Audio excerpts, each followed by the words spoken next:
आपका स्वागत है हमारे चैनल पे। आज हम लोग बात करेंगे भारतीय अर्थव्यवस्था से संबंधित अति महत्वपूर्ण फैक्ट्स के बारे में।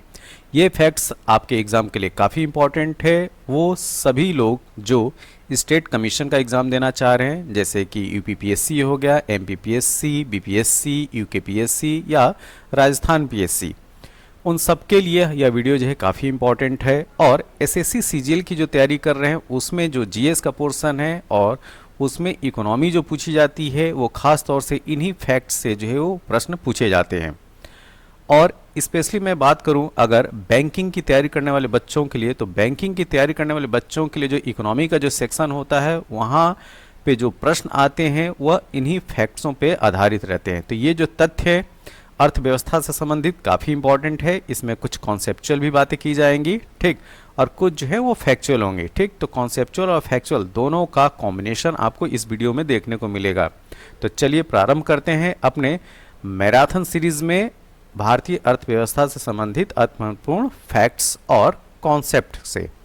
सबसे पहले हम लोग जानेंगे कि जो अर्थशास्त्र है, ठीक है, अर्थशास्त्र आखिर वो क्या है। तो अर्थशास्त्र की जो परिभाषा बनती है, डेफिनेशन जो बनती है, यह वह बनती है कि सामाजिक विज्ञान की वह शाखा जिसमें मानव की आर्थिक गतिविधियों का अध्ययन किया जाता है। तो वास्तव में इकोनॉमिक्स है क्या? यह जो है सोशल साइंस की ही एक ब्रांच है। तो सामाजिक विज्ञान की ही एक शाखा है जिसमें मानव की आर्थिक गतिविधियां, जो भी इकोनॉमिक एक्टिविटी हैं, उनकी स्टडी किया जाता है। वह क्या हो गई? इकोनॉमिक्स हो गई। तो अगर आपसे अर्थशास्त्र की परिभाषा कोई पूछेगा तो क्या बताएंगे?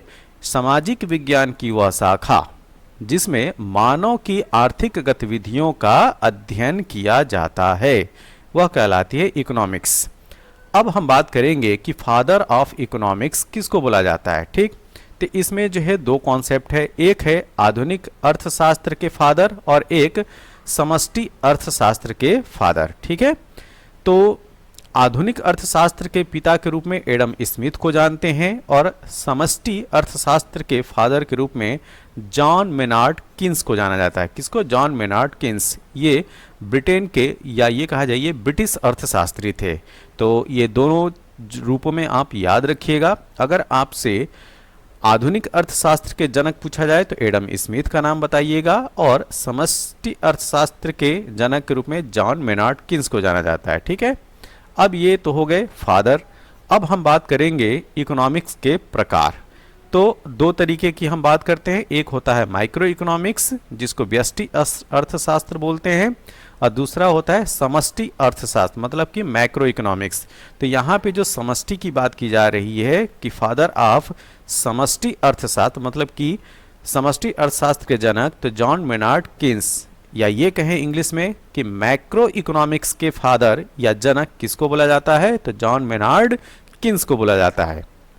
अब हम अभी डिस्कस कर रहे थे प्रकार। तो इकोनॉमिक्स के दो प्रकार जो है माइक्रो इकोनॉमिक्स और मैक्रो इकोनॉमिक्स। माइक्रो इकोनॉमिक्स क्या है? तो अर्थव्यवस्था की एक इकाई का अध्ययन जिसके अंतर्गत होता है वह माइक्रो इकोनॉमिक्स होती है, ठीक। एक यूनिट विशेष का स्टडी किया जाता है माइक्रो इकोनॉमिक्स के अंतर्गत। मैक्रो इकोनॉमिक्स क्या है? जिसको समष्टि अर्थशास्त्र हिंदी में बोलते हैं, जिसमें संपूर्ण अर्थव्यवस्था का अध्ययन किया जाता है। तो पूरी जो इकोनॉमी है जिसकी स्टडी की जाए तो वह मैक्रो इकोनॉमिक्स के अंतर्गत आता है। तो यह एक बेसिक डिफरेंस है माइक्रो इकोनॉमिक्स में और मैक्रो इकोनॉमिक्स में। अब एक बहुत ही इंपॉर्टेंट फैक्ट्स जो है अक्सर एग्जाम में पूछा जाता है, क्या? कि एडम स्मिथ की प्रसिद्ध पुस्तक का नाम, ठीक। तो एडम स्मिथ की जो प्रसिद्ध पुस्तक थी द वेल्थ ऑफ नेशंस, इस पुस्तक का नाम एकदम रट के रखिए, ये अक्सर एग्जाम में घूमता रहता है। तो द वेल्थ ऑफ नेशंस किसके द्वारा लिखी गई पुस्तक है? तो एडम स्मिथ की। तो एडम स्मिथ की प्रसिद्ध पुस्तकों में से द वेल्थ ऑफ नेशंस 1776 ईस्वी में प्रकाशित हुई थी। तो ये डेट भी आप याद रख सकते हैं, ठीक, अगर एग्जाम में अगर डेट पूछ लिया तो, ठीक।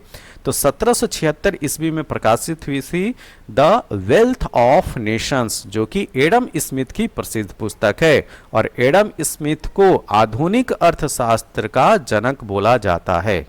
अब चलते हैं अगले इंपॉर्टेंट तथ्य के बारे में। अगर आपसे पूछा जाए कि इकोनॉमी के क्षेत्र क्या होते हैं, सेक्टर क्या होते हैं, तो इकोनॉमी के सेक्टर की अगर हम बात किया जाए तो यहाँ पे आप जो है 5 सेक्टर देखने को दिखाई पड़ रहा होगा, ठीक है। प्राथमिक, द्वितीयक, तृतीयक, चतुर्थक और पंचक, ठीक। एक्चुअली में इकोनॉमी में मुख्यतः 3 ही सेक्टर होते हैं। जो तृतीयक सेक्टर है उसके सब सेक्टर जो है आप चतुर्थक या पंचक सेक्टर के रूप में जाने जाते हैं, ठीक है। अदरवाइज मूल तौर पे अर्थव्यवस्था की स्टडी में हम 3 सेक्टर के रूप में विभाजित करके जो हम स्टडी करते हैं, ठीक है। तो अर्थव्यवस्था के जो क्षेत्रक हैं, प्राथमिक, द्वितीयक, तृतीयक, चतुर्थक, पंचक, इसमें क्या क्या आता है उसको देखते हैं। तो जो प्राइमरी सेक्टर है उसके अंतर्गत प्राकृतिक संसाधनों के दोहन से जुड़ी समस्त गतिविधियां, जैसे कि तो नेचुरल रिसोर्सेज में क्या आएगा, एग्रीकल्चर, पशुपालन, मत्स्यन मतलब कि मछली पालन, खनन और उत्खनन, ये सब प्राइमरी सेक्टर के अंतर्गत आते हैं। तो इकोनॉमी के प्राइमरी सेक्टर में क्या याद रखेंगे, एग्रीकल्चर, पशुपालन, मत्स्यन, खनन और उत्खनन, ठीक है।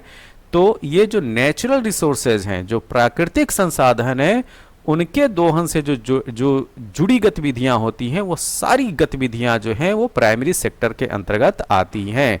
किसके अंतर्गत, प्राइमरी सेक्टर के अंतर्गत। और इसमें खास तौर से याद रखिए खनन और उत्खनन को।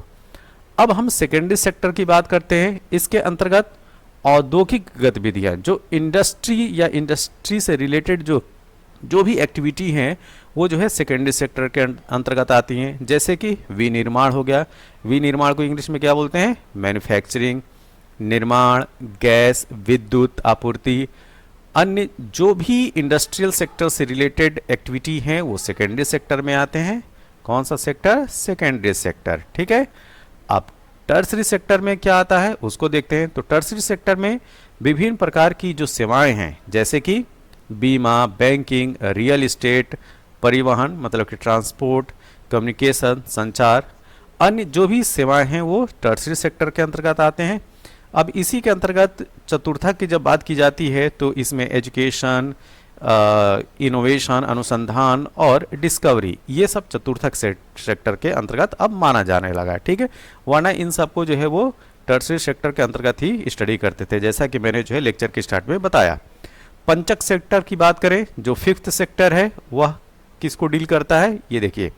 तो उच्च किस्म की जो सेवाएं हैं, तो ये भी देखिए सर्विस ही है। तो उच्च किस्म की जो सेवाएं हैं, हायर लेवल की जो सर्विसेज हैं, जैसे कि हायर लेवल के ऑफिसर हो गए, आईएएस अधिकारी हो गया, आईपीएस अधिकारी हो गया, ठीक है। कंपनियों के जो वरिष्ठ प्रबंधक हो गए, सीईओ हो गए, ठीक, वो सब आते हैं। कानूनी सलाहकार, इस तरह की जो सेवाएं हैं वो पंचक, ठीक है, 5th सेक्टर के अंतर्गत आता है। तो ये जो है अर्थव्यवस्था के क्षेत्रक हो गए, सेक्टर हो गए। नेक्स्ट, अब हम बात करेंगे कि राज्य की भूमिका के आधार पर आप अर्थव्यवस्था को, ठीक है, इकोनॉमी का क्लासिफिकेशन कितनी तरीके से कर सकते हैं। मतलब राज्य से मतलब है कि स्टेट या गवर्नमेंट, ठीक है। तो गवर्नमेंट के इन्वॉल्वमेंट के बेस पे जो है अर्थव्यवस्था को 3 तरीके से क्लासिफाई किया गया है। क्या, 3 तरीके से। तो राज्य की भूमिका के आधार पर अर्थव्यवस्था का वर्गीकरण देख लेते हैं। एक होती है पूंजी अर्थव्यवस्था, दूसरा है समाजवादी अर्थव्यवस्था और तीसरा है मिश्रित अर्थव्यवस्था। यहाँ पे जो हिंदी के शब्द हैं उनके साथ साथ हम लोग इंग्लिश के भी शब्दों का विशेष तौर से ख्याल रखेंगे। तो पूंजीवादी अर्थव्यवस्था को कैपिटलिस्टिक इकोनॉमी बोलते हैं, समाजवादी अर्थव्यवस्था को सोशलिस्टिक इकोनॉमी बोलते हैं और मिश्रित अर्थव्यवस्था मिक्स्ड इकोनॉमी बोलते हैं। अब देखेंगे व्यक्तिगत तौर पे इनमें क्या होता है। तो पूंजीवादी अर्थव्यवस्था के अंतर्गत क्या होता है, उत्पादन एवं वितरण साधनों पर निजी क्षेत्र का स्वामित्व होता है, ठीक है। तो जो प्राइवेट सेक्टर के लोग होते हैं उनका प्रोडक्शन और उनके डिस्ट्रीब्यूशन पे पूरी तरीके से अधिकार होता है। किसका, प्राइवेट प्लेयर्स का या प्राइवेट सेक्टर का। तो फिर से इसको देखिए, उत्पादन मतलब कि प्रोडक्शन और वितरण मतलब कि डिस्ट्रीब्यूशन, उत्पादन और वितरण साधनों पर निजी क्षेत्र का स्वामित्व होता है। तो इसके एग्जाम्पल अगर पूछा जाए कि जो पूंजीवादी अर्थव्यवस्था को अपनाए हुए जो देश हैं वो कौन कौन से हैं, जैसे कि अमेरिका और ब्रिटेन की अर्थव्यवस्था। तो अमेरिका और ब्रिटेन की अर्थव्यवस्था जो है वो पूंजीवादी अर्थव्यवस्था को अपनाए हुए है। समाजवादी अर्थव्यवस्था की बात करते हैं हम लोग सोशलिस्ट इकोनॉमी में, तो इसमें उत्पादन एवं वितरण साधनों पर राज्य का स्वामित्व होता है। राज्य से मतलब है स्टेट, या ये कहा जाए कि सरकार का, ठीक है, आम बोलचाल की भाषा में। तो उत्पादन एवं वितरण साधनों पर राज्य का स्वामित्व होता है। एग्जाम्पल क्यूबा, नॉर्थ कोरिया की अर्थव्यवस्था। तो क्यूबा और जो नॉर्थ कोरिया की इकोनॉमी है उस पे जो उत्पादन और वितरण के साधन है उन पर पूरी तरीके से स्टेट का कब्जा होता है। मिश्रित अर्थव्यवस्था यह वह अर्थव्यवस्था है जिसको भारत ने अपनाया, ठीक है। तो अपने देश की जो अर्थव्यवस्था है वह मिश्रित अर्थव्यवस्था है, जिसमें पूंजीवादी और समाजवादी दोनों अर्थव्यवस्थाओं की विशेषता मौजूद रहती है, ठीक है, जैसे कि भारत की अर्थव्यवस्था। अब अगर आपसे पूछा जाए कि आर्थिक समृद्धि और आर्थिक विकास, ठीक, मतलब कि इकोनॉमिक ग्रोथ, ठीक है, इकोनॉमिक ग्रोथ और इकोनॉमिक डेवलपमेंट में क्या अंतर है, ठीक है, तो इसको हम देखेंगे। तो इकोनॉमिक ग्रोथ जिसको आर्थिक समृद्धि बोलते हैं हिंदी में, और इकोनॉमिक डेवलपमेंट आर्थिक विकास, इसके अंतर को देखते हैं। आर्थिक समृद्धि क्या होती है? तो किसी अर्थव्यवस्था में वस्तुओं एवं सेवाओं के उत्पादन में वृद्धि को आर्थिक समृद्धि कहते हैं, ठीक। यह मात्रात्मक होती है। इसके संकेतक क्या हैं? जीडीपी, जीएनपी, प्रति व्यक्ति आय, मतलब कि पर कैपिटा आय। इस बात को समझने की कोशिश करते हैं। तो देखिए, ऐसी अर्थव्यवस्था मतलब कि ऐसी इकोनॉमी जिसमें गुड्स और सर्विसेज के प्रोडक्शन में वृद्धि की बात की जाए, इसी को बोलेंगे आर्थिक समृद्धि। और यह क्वालिटेटिव ना होकर क्वांटिटेटिव है। क्या है? मात्रात्मक है, क्वांटिटेटिव है। क्या है? क्वांटिटेटिव, ठीक है। तो क्वांटिटेटिव जो है यह है आर्थिक समृद्धि, और इसके जो इंडिकेटर हैं जीडीपी ग्रोथ, जीएनपी ग्रोथ। अब पर व्यक्ति आय मतलब कि पर कैपिटा आय की बात इसमें की जाती है, और इसी से जो है किसी भी देश की इकोनॉमिक ग्रोथ का पता लगाया जाता है। अब बात करेंगे इकोनॉमिक डेवलपमेंट क्या है। तो आर्थिक विकास लोगों के जीवन में आर्थिक, सामाजिक, सांस्कृतिक, गुणात्मक एवं मात्रात्मक परिवर्तन से है, ठीक है। तो इकोनॉमिक डेवलपमेंट में ध्यान दीजिए, इकोनॉमिक डेवलपमेंट में लोगों के जीवन में आर्थिक, सामाजिक मतलब सोशलिस्ट, सांस्कृतिक मतलब कि कल्चरल, क्वालिटेटिव एवं क्वांटिटेटिव, ध्यान दीजिएगा, क्वालिटेटिव गुणात्मक और मात्रात्मक, ये परिवर्तन जो हैं शामिल किए जाते हैं आर्थिक विकास या इकोनॉमिक डेवलपमेंट में, ठीक। अब इसके इंडिकेटर पूछा जाए कि आप आर्थिक विकास के इंडिकेटर बताइए। जिस तरीके से आर्थिक समृद्धि के indicator GDP, GNP, per capita आय थी, उसी तरीके से आर्थिक विकास के जो इंडिकेटर हैं मानव विकास सूचकांक। क्या? मानव विकास सूचकांक, ह्यूमन डेवलपमेंट इंडेक्स। अब ये जो संकेतक हैं, मानव विकास सूचकांक हो गया, जीवन की भौतिक गुणवत्ता सूचकांक हो गया, ठीक है, मतलब कि फिजिकल क्वालिटी लाइफ इंडेक्स हो गया। तो ये इंडेक्स उस देश के आर्थिक, सामाजिक, सांस्कृतिक, क्वालिटेटिव और क्वांटिटेटिव सारे ग्रोथ को वो व्यक्त करता है। तो इन सारे पैमानों पे अगर आपको वृद्धि दिखाई पड़ती है आर्थिक, सामाजिक, सांस्कृतिक, तो यह जो है आर्थिक विकास के अंतर्गत आता है। और इसके इंडिकेटर पूछे जाएंगे तो बताइएगा मानव विकास सूचकांक, ह्यूमन डेवलपमेंट इंडेक्स और जीवन की भौतिक गुणवत्ता सूचकांक। एक चीज और याद रखिएगा, जो आर्थिक समृद्धि है यह मात्रात्मक होती है, जबकि आर्थिक विकास गुणात्मक एवं मात्रात्मक दोनों है। अब हम बात करेंगे ह्यूमन डेवलपमेंट इंडेक्स के बारे में। मानव विकास सूचकांक ये बहुत इंपॉर्टेंट है, अक्सर जो है न्यूज़ में भी रहता है। ह्यूमन डेवलपमेंट इंडेक्स जो है वो हर साल रिलीज भी किया जाता है, ठीक। तो देखिए, इस कॉन्सेप्ट के जो प्रोपाउंडर हैं या प्रतिपादक हैं वह हैं पाकिस्तान के अर्थशास्त्री महबूब उल हक। इनका नाम पूछा भी जाता है कि एचडीआई का कॉन्सेप्ट किसने जो है प्रतिपादित किया था, तो महबूब उल हक, ये पाकिस्तान के अर्थशास्त्री। और इनका सहयोग के रूप में नाम याद रखिएगा अमर्त्य सेन का। भारत से कौन? अमर्त्य सेन। इन दोनों के सहयोग से जो ह्यूमन डेवलपमेंट इंडेक्स का कॉन्सेप्ट आया।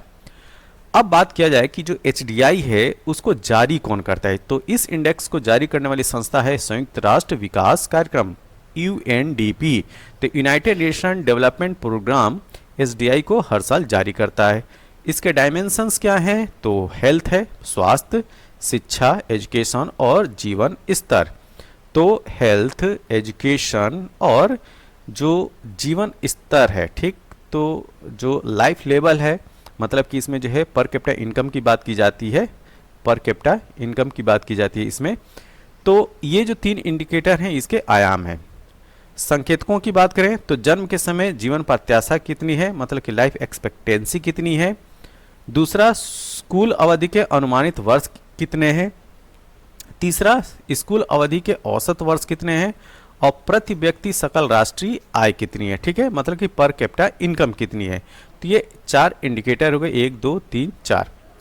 सबसे पहले 1990 में इसको जारी किया गया था, तो इसको भी याद रखिएगा कि अगर आपसे पूछा जाए कि ह्यूमन डेवलपमेंट इंडेक्स सबसे पहले कब जारी किया गया, तो 1990 में, ठीक। अब यहाँ पे जो है 2021-22 का जो है वो डेटा दिया हुआ है। इसमें 191 देश शामिल हुए थे। टॉप पे स्विट्जरलैंड था, अंतिम स्थान जो है दक्षिण सूडान का था। भारत की रैंकिंग 132 थी, ठीक, और स्कोर के रूप में 0.633 थी। तो इसको जो है ईयर वाइज आप लोग अपडेट करते रहिएगा। आप 2025 में हो, 2026 में हो, तो उसमें आप देखिएगा कि उस वर्ष का जो एचडीआई है वह उसकी रैंकिंग में कौन टॉप किया है, कौन नीचे से टॉप किया है और भारत की रैंकिंग क्या है, ठीक है। अब हम बात करेंगे भारत में प्लानिंग की हिस्ट्री से, ठीक है। तो भारत में नियोजन का जो इतिहास है, यहाँ से भी प्रश्न पूछे जाते हैं, ठीक। आप जो है प्रीवियस ईयर आप पेपर उठा लीजिए, स्टेट कमीशन के पेपर हों, बैंकिंग के पेपर हों, एसएससी सीजीएल वगैरह के पेपर हों, या एमपीपीएससी, यूपीपीएससी, इवन यूपीएससी में जो है जो मल्टीपल चॉइस क्वेश्चन जो फ्रेमिंग करते हैं मल्टीपल स्टेटमेंट वाले, वहाँ से भी जो है भारत में नियोजन के इतिहास से संबंधित प्रश्न पूछे जाते हैं। तो चलिए प्रारंभ करते हैं इसको। अगर आपसे पूछा जाए कि भारतीय नियोजन के पिता के रूप में किसको जाना जाता है, तो ये है एम विश्वेश्वरैया, ठीक है। तो एम विश्वेश्वरैया को भारतीय नियोजन का पिता बोला जाता है। तो इनकी पुस्तक का नाम भी याद रखिए, प्लान इकोनॉमी फॉर इंडिया, ठीक। क्या, तो इन्होंने अपनी पुस्तक प्लान इकोनॉमी फॉर इंडिया में 10 वर्षीय योजना प्रस्तुत की थी। तो अगर आपसे पूछा जाए कि भारतीय नियोजन के पिता बताइए, तो एम विश्वेश्वरैया हैं, ठीक। इनकी पुस्तक का क्या नाम था, प्लान इकोनॉमी फॉर इंडिया, और इसी में 10 वर्षीय योजना को प्रस्तुत किया था। अब हम बात करेंगे राष्ट्रीय नियोजन समिति, ठीक है। तो राष्ट्रीय नियोजन समिति जो है इसका गठन 1938 में किया गया। गठनकर्ता का नाम सुभाष चंद्र बोस था, लेकिन इसके अध्यक्ष थे जवाहरलाल नेहरू। यहाँ पे ट्विस्ट करता है एग्जाम में प्रश्न, ठीक है। तो एग्जाम में जो है यहाँ पे ट्विस्ट क्रिएट होता है। तो अगर आपसे पूछा जाए कि राष्ट्रीय नियोजन समिति, नेशनल प्लानिंग कमेटी का गठन कब किया गया था, तो 1938 में। गठन करने वाले कौन थे, तो सुभाष चंद्र बोस। अध्यक्ष कौन थे, तो जवाहरलाल नेहरू। तो ये डिफरेंस याद रखिएगा। इसी क्रम में हम लोग बात करेंगे बॉम्बे प्लान के बारे में, ठीक है। तो बॉम्बे प्लान 1944 में आया था, और इसको लाने वाले उस समय के जो प्रमुख इंडस्ट्रियलिस्ट थे, ठीक, उद्योगपति थे, वो बॉम्बे प्लान लेकर आए थे, जिनमें प्रमुख थे जीडी बिरला, जीआरडी टाटा, कस्तूरी भाई तथा लाल भाई। ऐसे इंडस्ट्रियलिस्टों के द्वारा 1944 में बॉम्बे प्लान इंट्रोड्यूस किया था। अब इसी क्रम में हम लोग बात करेंगे गांधीवादी योजना, ठीक है। तो गांधीयन प्लान क्या था, इसको 1944 में प्रस्तुत किया गया था, और इसके जो प्रस्तुतकर्ता थे श्रीमन नारायण थे। कौन, श्रीमन नारायण।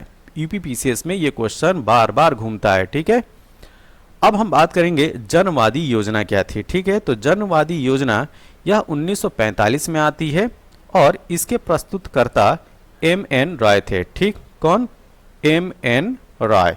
तो जनवादी योजना किसका है, ये है 1945 का, एम.एन. रॉय द्वारा प्रस्तुत किया गया था। सर्वोदया प्लान, सर्वोदया प्लान बहुत इंपॉर्टेंट है, ये भी बार बार आता है, ठीक है। इसको 1950 में प्रस्तुत किया गया था, और प्रस्तुतकर्ता थे जयप्रकाश नारायण।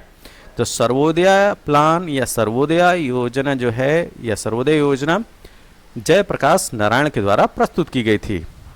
राष्ट्रीय नियोजन बोर्ड, तो जो नेशनल प्लानिंग बोर्ड था उसके पहले अध्यक्ष थे केसी नियोगी। कौन? केसी नियोगी। और ध्यान दीजिएगा, फाइनेंस कमीशन ऑफ इंडिया के अगर प्रथम अध्यक्ष पूछा जाए तो केसी नियोगी ही थे। तो फाइनेंस कमीशन ऑफ इंडिया के प्रथम अध्यक्ष केसी नियोगी और राष्ट्रीय नियोजन बोर्ड के अध्यक्ष कौन? वो भी केसी नियोगी। इसका गठन 1946 में होता है और इसी के सिफारिश के आधार पर योजना आयोग का गठन किया गया। ये बहुत इंपॉर्टेंट प्रश्न है। जो राष्ट्रीय नियोजन बोर्ड है उसी के रिकमेंडेशन पर प्लानिंग कमीशन भारत में आया। ठीक है, प्लानिंग कमीशन। और इस बोर्ड के अध्यक्ष बनाए गए थे केसी नियोगी और इसका गठन कब किया गया था? 1946 में। तो ये था भारत में नियोजन के इतिहास से संबंधित अति महत्वपूर्ण फैक्ट्स। अब हम बात करेंगे योजना आयोग के बारे में, प्लानिंग कमीशन के बारे में। इसका गठन 15 मार्च 1950 को होता है, ये डेट पूछी जाती है। और इसके गठन में मतलब कि इसमें होते कौन है? ठीक है, तो मंत्रिमंडल के प्रस्ताव द्वारा इसका जो है वो गठन किया जाता है। तो कभी कभी पूछा जाता है कि योजना आयोग जो है वो संवैधानिक संस्था है कि गैर संवैधानिक संस्था है या संविधानेतर संस्था है। ठीक है, तो ध्यान रखिए ये गैर संवैधानिक संस्था है, मतलब कि ये कॉन्स्टिट्यूशनल बॉडी नहीं है। भारत के संविधान में योजना आयोग का ऐसा कॉन्सेप्ट नहीं था, किसी भी अनुच्छेद में इसका वर्णन नहीं है। ठीक, तो इसका गठन कैसे होता है? मंत्रिमंडल के प्रस्ताव के द्वारा, तो कैबिनेट के प्रपोजल के द्वारा जो है योजना आयोग प्लानिंग कमीशन का गठन किया जाता है। और ध्यान क्या रखना है, ये संविधानेतर संस्था या गैर संवैधानिक संस्था है। अब इसको जो है भंग कब किया गया? तो जब नरेंद्र मोदी की गवर्नमेंट आती है तो उस अगस्त 2014 में इसको जो है भंग कर दिया जाता है।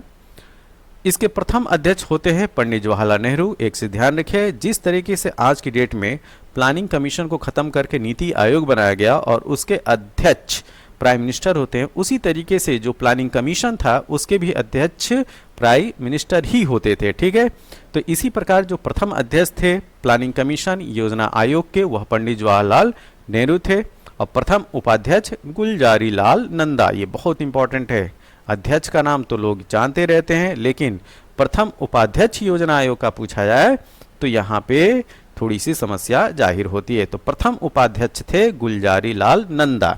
अब इसी क्रम में हम अंतिम उपाध्यक्ष की बात करेंगे। अंतिम उपाध्यक्ष की बात हम क्यों करेंगे? क्योंकि जैसा कि हम जानते हैं कि अगस्त 2014 में इसको भंग कर दिया गया था। तो जो अंतिम उपाध्यक्ष थे मोंटेक सिंह अहुलवालिया थे। कौन? मोंटेक सिंह अहुलवालिया। और एक चीज और याद रखिएगा, जो प्लानिंग कमीशन जो 5th ईयर प्लान जो है लाता है प्लानिंग कमीशन के तहत, इसमें 12th फाइनेंस जो 12th 5 ईयर प्लान था वो चल रहा था। ठीक है, कौन सा? 12th 5 year plan. और 12th 5 ईयर प्लान का जो टाइम पीरियड था वो 2012 से लेके 2017 का था। ठीक, नेक्स्ट अब हम बात करेंगे भारत में राष्ट्रीय आय की गणना। ठीक है, अब इसे जो संबंधित जो महत्वपूर्ण तथ्य हैं उसको हम जानेंगे कि भारत में जो नेशनल इनकम है उसकी गणना कैसे की जाती है या इससे संबंधित जो इंपॉर्टेंट फैक्ट्स हैं वो क्या है। ठीक है, तो भारत में राष्ट्रीय आय की गणना केंद्रीय सांख्यिकी कार्यालय CSO सेंट्रल स्टैटिस्टिकल ऑफिस द्वारा की जाती है और राष्ट्रीय प्रतिदर्श सर्वेक्षण कार्यालय NSSO मतलब कि नेशनल सैंपल सर्वे ऑफिस इस कार्य में CSO की मदद करता है। तो अगर आपसे पूछा जाए कि राष्ट्रीय आय की गणना कैसे होती है, ये मतलब किसके द्वारा की जाती है, तो ये CSO के द्वारा की जाती है, केंद्रीय सांख्यिकी कार्यालय के द्वारा। और राष्ट्रीय प्रतिदर्श सर्वेक्षण कार्यालय NSSO इस कार्य में CSO की मदद करता है। केंद्रीय सांख्यिकी कार्यालय CSO की स्थापना 1951 में की गई थी। आपसे ये डेट पूछा भी जा सकता है। ठीक, वर्ष 2019 में CSO और NSSO का विलय करके सांख्यिकी और कार्यक्रम कार्यान्वयन मंत्रालय के अंतर्गत राष्ट्रीय सांख्यिकी कार्यालय NSO की स्थापना की गई। ये भी काफ़ी इंपॉर्टेंट है, तो इसको जो है वेरी इंपॉर्टेंट में रखिए। तो आज की डेट में CSO और NSSO का कॉन्सेप्ट जो है खत्म है, उन दोनों को मिला के क्या कर दिया गया? राष्ट्रीय सांख्यिकी कार्यालय कर दिया। कब? 2019 में। तो 2019 में सीएसओ और एनएसएसओ का विलय करके सांख्यिकी और कार्यक्रम कार्यान्वयन मंत्रालय के अंतर्गत राष्ट्रीय सांख्यिकी कार्यालय एनएसओ की स्थापना की गई।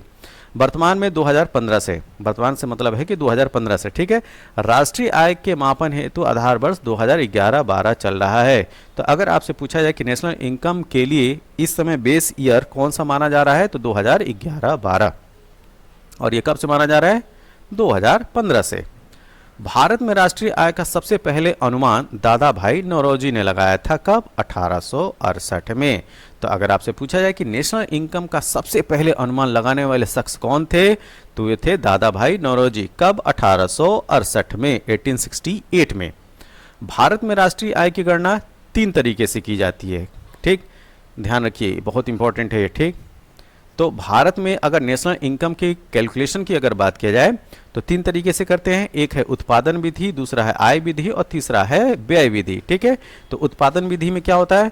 तो समस्त संसाधनों द्वारा कुल अंतिम उत्पादन, फिर से पढ़िए इस लाइन को, समस्त संसाधनों द्वारा कुल अंतिम उत्पादन, ठीक। आय विधि क्या है? समस्त साधनों द्वारा अर्जित कुल आय। और व्यय विधि क्या है? समस्त उपभोग व्ययों का योग। तो यह 3 तरीके हैं जिसके आधार पर राष्ट्रीय आय की गणना भारत में की जाती है। अब हम एक संक्षिप्त अवलोकन देखेंगे किसका? भारत में जो पंचवर्षीय योजनाएं हैं।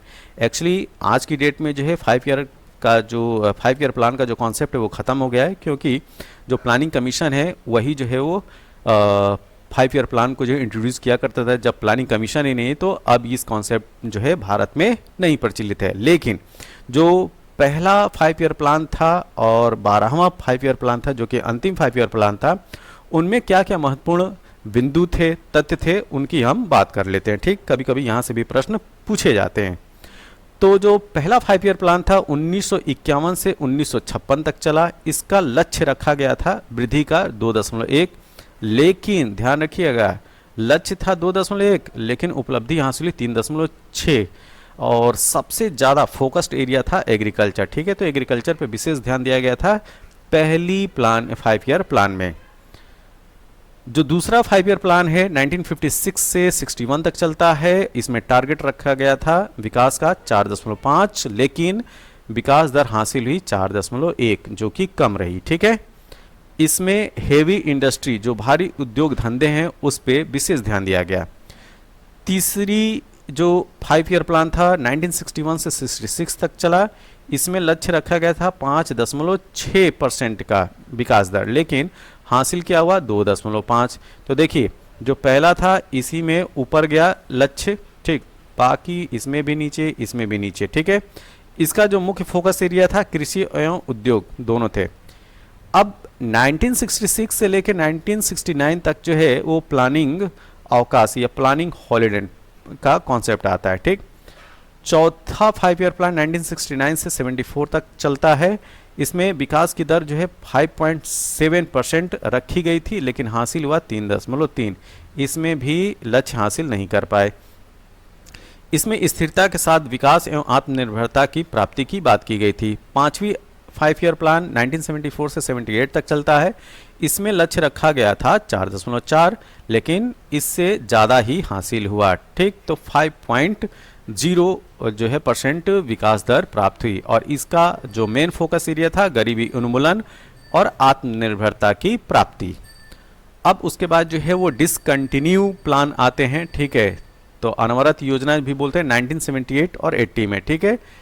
तो इस गैप के बाद फिर से जो है 5 ईयर प्लान स्टार्ट होता है, जो कि छठा 5 ईयर प्लान है 1980 से लेकर 85 तक चलता है। इसमें विकास की दर 5.2 रखी गई थी और हासिल हुआ 5.4, मतलब कि लक्ष्य से हम ज़्यादा विकास दर प्राप्त किए। और इसका विषय क्या था? गरीबी उन्मूलन एवं रोजगार में वृद्धि।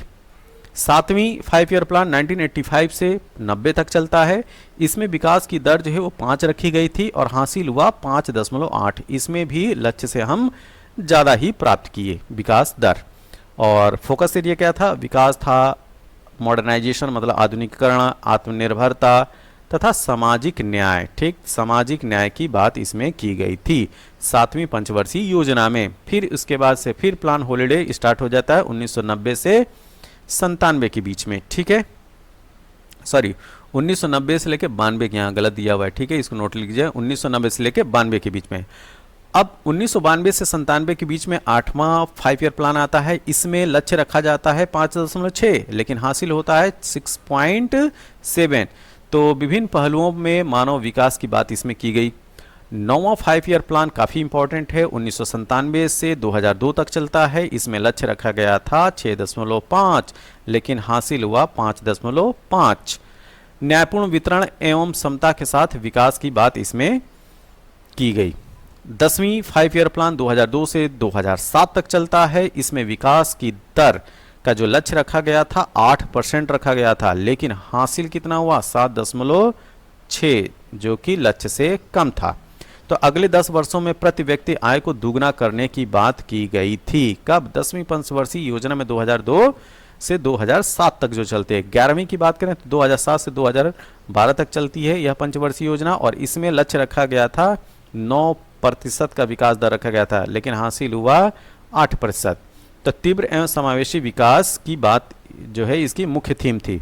12वीं जो थी वो पूरी कंप्लीट नहीं हो पाई, जैसा कि हम जानते हैं कि अगस्त 2014 में 5 ईयर प्लान का कॉन्सेप्ट खत्म कर दिया गया, ये कहा जाए कि जो प्लानिंग कमीशन था उसी का कॉन्सेप्ट जो है खत्म कर दिया गया, ठीक है। तो जो 12वीं पंचवर्षीय 2012 से लेकर 2017 का इसका जो है वो टेन्योर था, या मतलब कि टाइम पीरियड था, और इसमें लक्ष्य रखा गया था 8% का, लेकिन हासिल कितना हुआ 6.7%। और इसकी थीम क्या थी? तीव्र धारणीय एवं अधिक समावेशी विकास। और ये जान लीजिए कि ये जो है थीम कई बार एग्जाम में पूछा गया है। तो हो सके अगर एग्जामिनर या जो पेपर सेटर हैं उनका दिमाग अगर इन तथ्यों पे पहुंच गया कि चलो यार 5 ईयर प्लान काफ़ी उसका योगदान रहा भारत के आर्थिक विकास में, तो चलो वहाँ से क्वेश्चन पूछ लेते हैं। तो अगर वहाँ से पे दिमाग चला गया पेपर सेटर का, तो आप लोग इन फैक्ट्स को ध्यान में रखिए। अब हम बात करेंगे नीति आयोग के बारे में, ठीक है। तो जो प्लानिंग कमीशन है, योजना आयोग है, उसको खत्म करके नरेंद्र मोदी सरकार के द्वारा जो है नीति आयोग को लाया जाता है, और यह आता है 1 जनवरी 2015 को। तो इसकी स्थापना तिथि है 1 जनवरी 2015। पूरा नाम क्या है नीति का? ठीक, तो नीति का पूरा नाम है national institution for transforming India. फिर से इसको ध्यान से देखिए, national institution for transforming India. इसका गठन कब होता है? तो गठन कैसे होता है? ठीक, तो केंद्रीय मंत्रिमंडल के प्रस्ताव द्वारा। तो ये भी जो है संविधानेतर और गैर संवैधानिक संस्था है, नॉन कॉन्स्टिट्यूशनल बॉडी है, ठीक। अब इसके स्ट्रक्चर की बात करते हैं। तो इसमें अध्यक्ष भारत के प्रधानमंत्री होते हैं, उपाध्यक्ष प्रधानमंत्री के द्वारा नियुक्त कोई भी व्यक्ति जो है उपाध्यक्ष बन सकता है। जो इसकी जो शासी परिषद है, काउंसिल है, इसमें सभी राज्यों के मुख्यमंत्री, केंद्र शासित प्रदेशों के राज्यपाल और प्रशासक इसके शासी परिषद में शामिल होते हैं। पूर्णकालिक सदस्य के रूप में अगर बात करें तो अधिकतम संख्या इसकी 5 होती है, और अंशकालिक सदस्य में अधिकतम संख्या 2 होती है। पदेन सदस्य भारत सरकार के 4 केंद्रीय मंत्री होते हैं, जो कि प्रधानमंत्री के द्वारा नॉमिनेटेड होते हैं, और विशेष आमंत्रित सदस्य के रूप में विभिन्न क्षेत्रों के जो विशेषज्ञ होते हैं, और ये भी जो है प्रधानमंत्री ही सिलेक्ट करते हैं, तो उनको भी जो है इसमें शामिल किया जाता है नीति आयोग के स्ट्रक्चर में। मुख्य कार्यकारी अधिकारी की अगर बात करें, सीईओ की, चीफ एग्जीक्यूटिव ऑफिसर की, तो केंद्र का सचिव स्तर का जो अधिकारी है उसको जो है मुख्य कार्यकारी अधिकारी के रूप में नियुक्त किया जाता है। तो नीति आयोग के प्रथम उपाध्यक्ष कौन थे? अरविंद पनगड़िया। क्या? अरविंद पनगड़िया, ठीक। और इसको जो है देश का प्रमुख थिंक टैंक के रूप में जाना जाता है।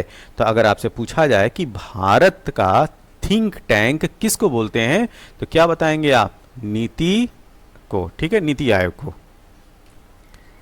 अब हम बात करेंगे ग्रीन रिवॉल्यूशन के बारे में, हरित क्रांति के बारे में, ठीक है। तो हरित क्रांति से भी प्रश्न जो है इकोनॉमी में अक्सर आता रहता है, ठीक। तो हरित क्रांति की शुरुआत कब होती है? तो 1966-67 में, ठीक। भारत की बात की जा रही है तो भारत में इसकी शुरुआत होती है 1966 और 67 में। इसके जनक अगर विश्व में बोला जाए कि वर्ल्ड लेवल पे ग्रीन रिवॉल्यूशन के फादर किसको बोलते हैं, तो नॉर्मन ई बोरलॉन्ग को, जो कि अमेरिका के कृषि वैज्ञानिक थे। अब भारत में जो है ग्रीन रिवॉल्यूशन के फादर किसको बोलते हैं? MS स्वामीनाथन को, जिनका 2023 में निधन हो गया। अगर हम बात करें कि भारत में जो है ग्रीन रिवॉल्यूशन जो है किन किन क्षेत्रों में फैला, ठीक, तो पंजाब, हरियाणा और पश्चिमी उत्तर प्रदेश में विशेष तौर से ग्रीन रिवॉल्यूशन देखने को मिला। ठीक है, अब अगर आपसे पूछा जाए कि जो ग्रीन रिवॉल्यूशन है, यह जो टर्म है, यह जो शब्द है, सबसे पहले किसने प्रयोग किया था, तो इस शब्द का सबसे पहले प्रयोग करता था विलियम गैड। ठीक है, कौन? विलियम गैड। अब जो प्रमुख कंपोनेंट है ग्रीन रिवॉल्यूशन के वो क्या है, इसके अंतर्गत आखिर होता क्या है, तो इसमें हाई यील्ड वेराइटीज के सीड देखने को मिलते हैं, उन्नत बीज, रासायनिक उर्वरकों का प्रयोग, कीटनाशकों का प्रयोग, खरपतवार नाशक मतलब कि वीडीसाइड, सिंचाई और साख सुविधाएं जो है हरित क्रांति लाने के लिए चाहिए। क्या चाहिए? हाई यील्डिंग वेराइटीज के सीड चाहिए, केमिकल फर्टिलाइजर चाहिए, कीटनाशक चाहिए, खरपतवार नाशक चाहिए, सिंचाई की अच्छी सुविधा होनी चाहिए, क्रेडिट की फैसिलिटी होनी चाहिए। ठीक, अब हम बात करेंगे इसके प्रभाव। तो जो ग्रीन रिवॉल्यूशन भारत में आया उसके इफेक्ट को देखते हैं। तो प्रभाव को जो है हम दो तरीके से क्लासिफाई कर देंगे, एक सकारात्मक प्रभाव और दूसरा जो है नकारात्मक प्रभाव, मतलब पॉजिटिव इफेक्ट और निगेटिव इफेक्ट। तो पॉजिटिव इफेक्ट में क्या हुआ ये देखते हैं। तो कृषि उत्पादन में वृद्धि देखने को मिली, खाद्यान्न में भारत जो है आत्मनिर्भर हो गया, गेहूं चावल के उत्पादन में सबसे ज्यादा वृद्धि देखने को मिली। ठीक, तो प्रमुख फसलों में अगर पूछा जाए कि हरित क्रांति जो भारत में आई उसमें प्रमुख फसलें कौन सी थी या किन फसलों के उत्पादन में वृद्धि देखने को मिली खासतौर से, तो गेहूं और चावल। निगेटिव इम्पैक्ट क्या हुआ? अत्यधिक जल का दोहन प्रारंभ हो गया इन फसलों को ग्रो कराने के लिए, मिट्टी में लवणता की वृद्धि देखने को मिलना प्रारंभ हो गया और कृषि का जो तरीका था उसमें बदलाव देखने को मिला। ठीक, सोशल डिस्पैरिटी या सोशल असमानता भी देखने को मिलना, इनइक्वालिटी जो है वो रूरल एरिया में ज़्यादा देखने को मिली। यह जो है हरित क्रांति की ही देन थी। तो पंजाब, हरियाणा या पश्चिमी उत्तर प्रदेश में जो बड़े किसान थे वह जो है हरित क्रांति का फ़ायदा उठा के और ज़्यादा जो है वो शक्तिशाली या यह कहा जाए कि सामर्थ्यवान होते चले गए, लेकिन जो सीमांत कृषक था वो दिन पर दिन और गरीब होता चला गया। अब हम बात करेंगे ऑपरेशन फ्लड के बारे में। इसका शुभारंभ होता है 1970 में और कहाँ से? आनंद, गुजरात। ठीक, तो आनंद गुजरात से ऑपरेशन फ्लड की शुरुआत होती है। इसके जनक वर्गीस कुरियन को माना जाता है और इसका उद्देश्य क्या था? देश में दूध के उत्पादन को बढ़ाना। ठीक, तो इनके जो जनक है वर्गीस कुरियन, इनका नाम याद रखिएगा, यह केरल के थे। ठीक, लेकिन ऑपरेशन फ्लड कहाँ से प्रारंभ हुआ था? आनंद, गुजरात से। कब? 1970 में। और उद्देश्य क्या था? देश में दूध उत्पादन को बढ़ाना। अब एमएसपी से रिलेटेड जो इंपॉर्टेंट इंफॉर्मेशन है उसको हम इस स्लाइड में डिस्कस करेंगे। ठीक है, एमएसपी से रिलेटेड तो प्रधानमंत्री की अध्यक्षता वाले आर्थिक मामलों की मंत्रिमंडल समिति जो है हर वर्ष 23 फसलों, क्या 23 फसलों का न्यूनतम समर्थन मूल्य एमएसपी, मिनिमम सपोर्ट प्राइस, घोषित करती है। ठीक है, जिसमें 7 जो है खाद्यान्न फसलें हैं, 5 दलहनी फसलें हैं, 7 तिलहनी फसलें हैं और 4 जो है वाणिज्यिक फसलें हैं जिसको कॉमर्शियल क्रॉप बोलते हैं। तो ये जो 4 वाणिज्यिक फसलें कौन कौन सी हैं? गन्ना, कपास, कच्चा जूट और नारियल। तो सबसे पहले आपको ये ध्यान रखना है कि एमएसपी का निर्धारण ठीक कौन करता है। ठीक, तो प्रधानमंत्री की अध्यक्षता में जो इकोनॉमिक मतलब कि आर्थिक मामलों की मंत्रिमंडल की जो समिति होती है, इकोनॉमिक अफेयर का जो कैबिनेट होता है, वह एमएसपी का निर्धारण करता है। ठीक, अब इसमें कुल कितनी फसलें हैं? तो 23 फसलें हैं। फूड ग्रेन वाली फसलें कितनी? खाद्यान्न फसलें, तो उनकी संख्या है 7। पल्सेस क्रॉप कितनी है? तो उनकी संख्या है 5। तिलहनी फसलें कितनी है? तो उनकी संख्या है 7 और कॉमर्शियल क्रॉप या वाणिज्यिक फसलें बोले तो उनकी संख्या है 4, गन्ना, कपास, कच्चा जूट और नारियल। फसलों पर न्यूनतम समर्थन मूल्य की सिफारिश कृषि लागत एवं मूल्य आयोग CACP करता है। देखिए, निर्धारित कौन करता है? प्रधानमंत्री की अध्यक्षता वाली cabinet committee on economic affair, मतलब कि आर्थिक मामलों की जो मंत्रिमंडल की समिति होती है वह डिसाइड करती है। लेकिन रिकमेंड कौन करता है, सिफारिश कौन करता है, ये अगर आपसे पूछा जाए तो एमएसपी की सिफारिश जो है कृषि लागत एवं मूल्य आयोग करता है। ठीक है, commission on agriculture and cost price. ठीक, तो कृषि लागत एवं मूल्य आयोग के द्वारा किया जाता है। कृषि लागत एवं मूल्य आयोग की स्थापना 1965 में जनवरी 1965 में की गई और कृषि मूल्य आयोग के नाम से की गई थी, जिसका वर्ष 1985 में नाम जो है बदलकर कृषि लागत एवं मूल्य आयोग CACP कर दिया गया। तो आज की डेट में जो है CACP ही जो है वो प्रचलन में है, लेकिन जब 1965 में जब इसकी स्थापना की गई थी तो उस समय नाम था कृषि मूल्य आयोग।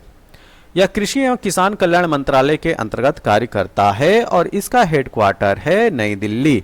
तो अगर आपसे पूछा जाए कि CACP जो किस मिनिस्ट्री के अंतर्गत में काम करती है, तो वह है कृषि एवं किसान कल्याण मंत्रालय और इसका हेडक्वार्टर कहाँ पे है? नई दिल्ली में।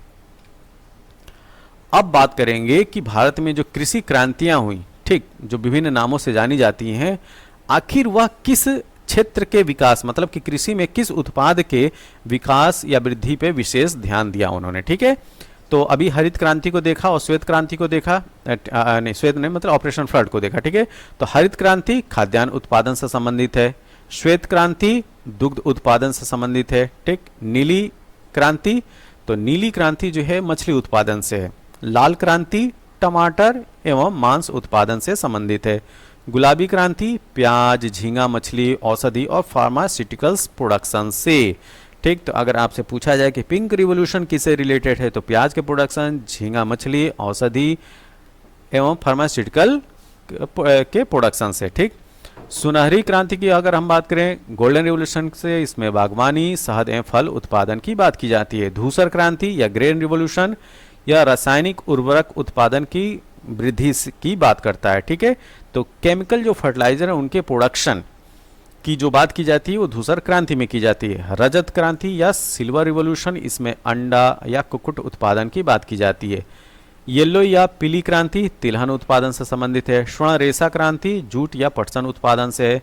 रजत रेशा क्रांति कपास के उत्पादन से है। गोल या राउंड रिवॉल्यूशन आलू के प्रोडक्शन से है। हरित सोना क्रांति बहुत इंपॉर्टेंट है, क्या? तो हरित सोना जो है वो बांस के प्रोडक्शन से है। मूक क्रांति मोटे अनाज उत्पादन से है। बादामी, ठीक है, बादामी क्रांति मसाला उत्पादन से है। अब हम बात करेंगे micro, small and medium enterprises के क्लासिफिकेशन के बारे में, ठीक है। तो सूक्ष्म, लघु और मध्यम उद्योगों का वर्गीकरण। तो वर्गीकरण एक तरफ जो है माइक्रो, स्मॉल और मीडियम जो है इंटरप्राइजेज हैं, ये नाम दिया हुआ है, और दूसरा जो है विनिर्माण उद्यम एवं सेवा उद्यम। तो माइक्रो में क्या आते हैं? प्लांट एवं मशीनरी या उपकरण में निवेश 1 करोड़ रुपए तक और वार्षिक टर्नओवर कितना होना चाहिए? 5 करोड़ रुपए, ठीक है। तो ये जो नया जो क्लासिफिकेशन आया है micro, small and medium enterprises के लिए, उसकी इसमें बात की गई है। तो माइक्रो इंडस्ट्री कौन सी है? तो माइक्रो इंटरप्राइजेस वो होंगे जिनमें प्लांट एवं मशीनरी या उपकरण में निवेश 1 करोड़ रुपए तक और वार्षिक टर्नओवर जो है 5 करोड़ रुपए तक हो। स्मॉल इंटरप्राइजेस प्लांट एवं मशीनरी या उपकरण में निवेश 1 से 10 करोड़ रुपए तक और वार्षिक टर्नओवर जो है 5 से 50 करोड़ रुपए तक हो। मीडियम की अगर हम बात करें तो प्लांट एवं मशीनरी या उपकरण में निवेश 10 से 50 करोड़ रुपए तक और वार्षिक टर्नओवर जो है 50 से 250 करोड़ रुपए तक। अब इसी क्रम में हम लोग बात करेंगे महारत्ना कंपनियों के बारे में। कभी कभी क्या होता है कि जो महारत्ना कंपनियां हैं उनकी स्थापना वर्ष और उनका हेडक्वार्टर कहाँ पे ये पूछा जाता है, ठीक। और कभी कभी उनके फुल फॉर्म भी पूछे जाते हैं। तो महारत्ना कंपनियां, इसमें जो है 12 महारत्ना कंपनियों का नाम दिया हुआ है और उनकी स्थापना वर्ष की बात की गई है और एक तरफ जो है मुख्यालय की बात की गई है। तो NTPC इसका फुल फॉर्म है national thermal power corporation limited. इसकी स्थापना 1975 में होती है और मुख्यालय है नई दिल्ली। ONGC तेल एवं प्राकृतिक गैस लिमिटेड, इंग्लिश में बोलेंगे oil and natural gas corporation, ठीक है। 1956 में इसकी स्थापना होती है और हेडक्वार्टर है देहरादून। ये थोड़ा अलग है, ONGC का हेडक्वार्टर है देहरादून। भारतीय इस्पात प्राधिकरण लिमिटेड सेल, ठीक है। तो जो सेल है इसकी स्थापना होती है 1974 में और इसका हेडक्वार्टर है नई दिल्ली में। तो steel authority of India limited 1974 का है, हेडक्वार्टर जो है नई दिल्ली। कोल इंडिया लिमिटेड 1975 में स्थापना होती है, हेडक्वार्टर है Kolkata. Indian oil corporation limited IOCL 1959 में इसको स्थापित किया गया, हेडक्वार्टर है Nai Delhi. Gas authority of India limited GAIL, इसकी स्थापना 1984 में होती है और इसका हेडक्वार्टर है Nai Delhi.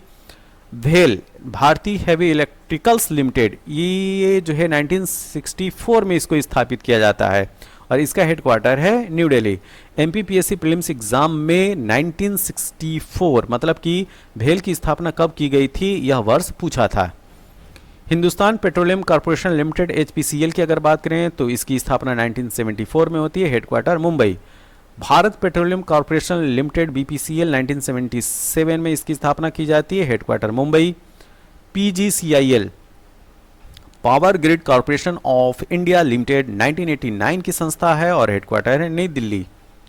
PFC power finance corporation, इस समय जो है ये महारत्ना कंपनियां बनी है, ठीक, ये लेटेस्ट वाली है। पावर फाइनेंस कॉर्पोरेशन 1986 में इसकी स्थापना होती है और नई दिल्ली में इसका हेडक्वार्टर है, ठीक है।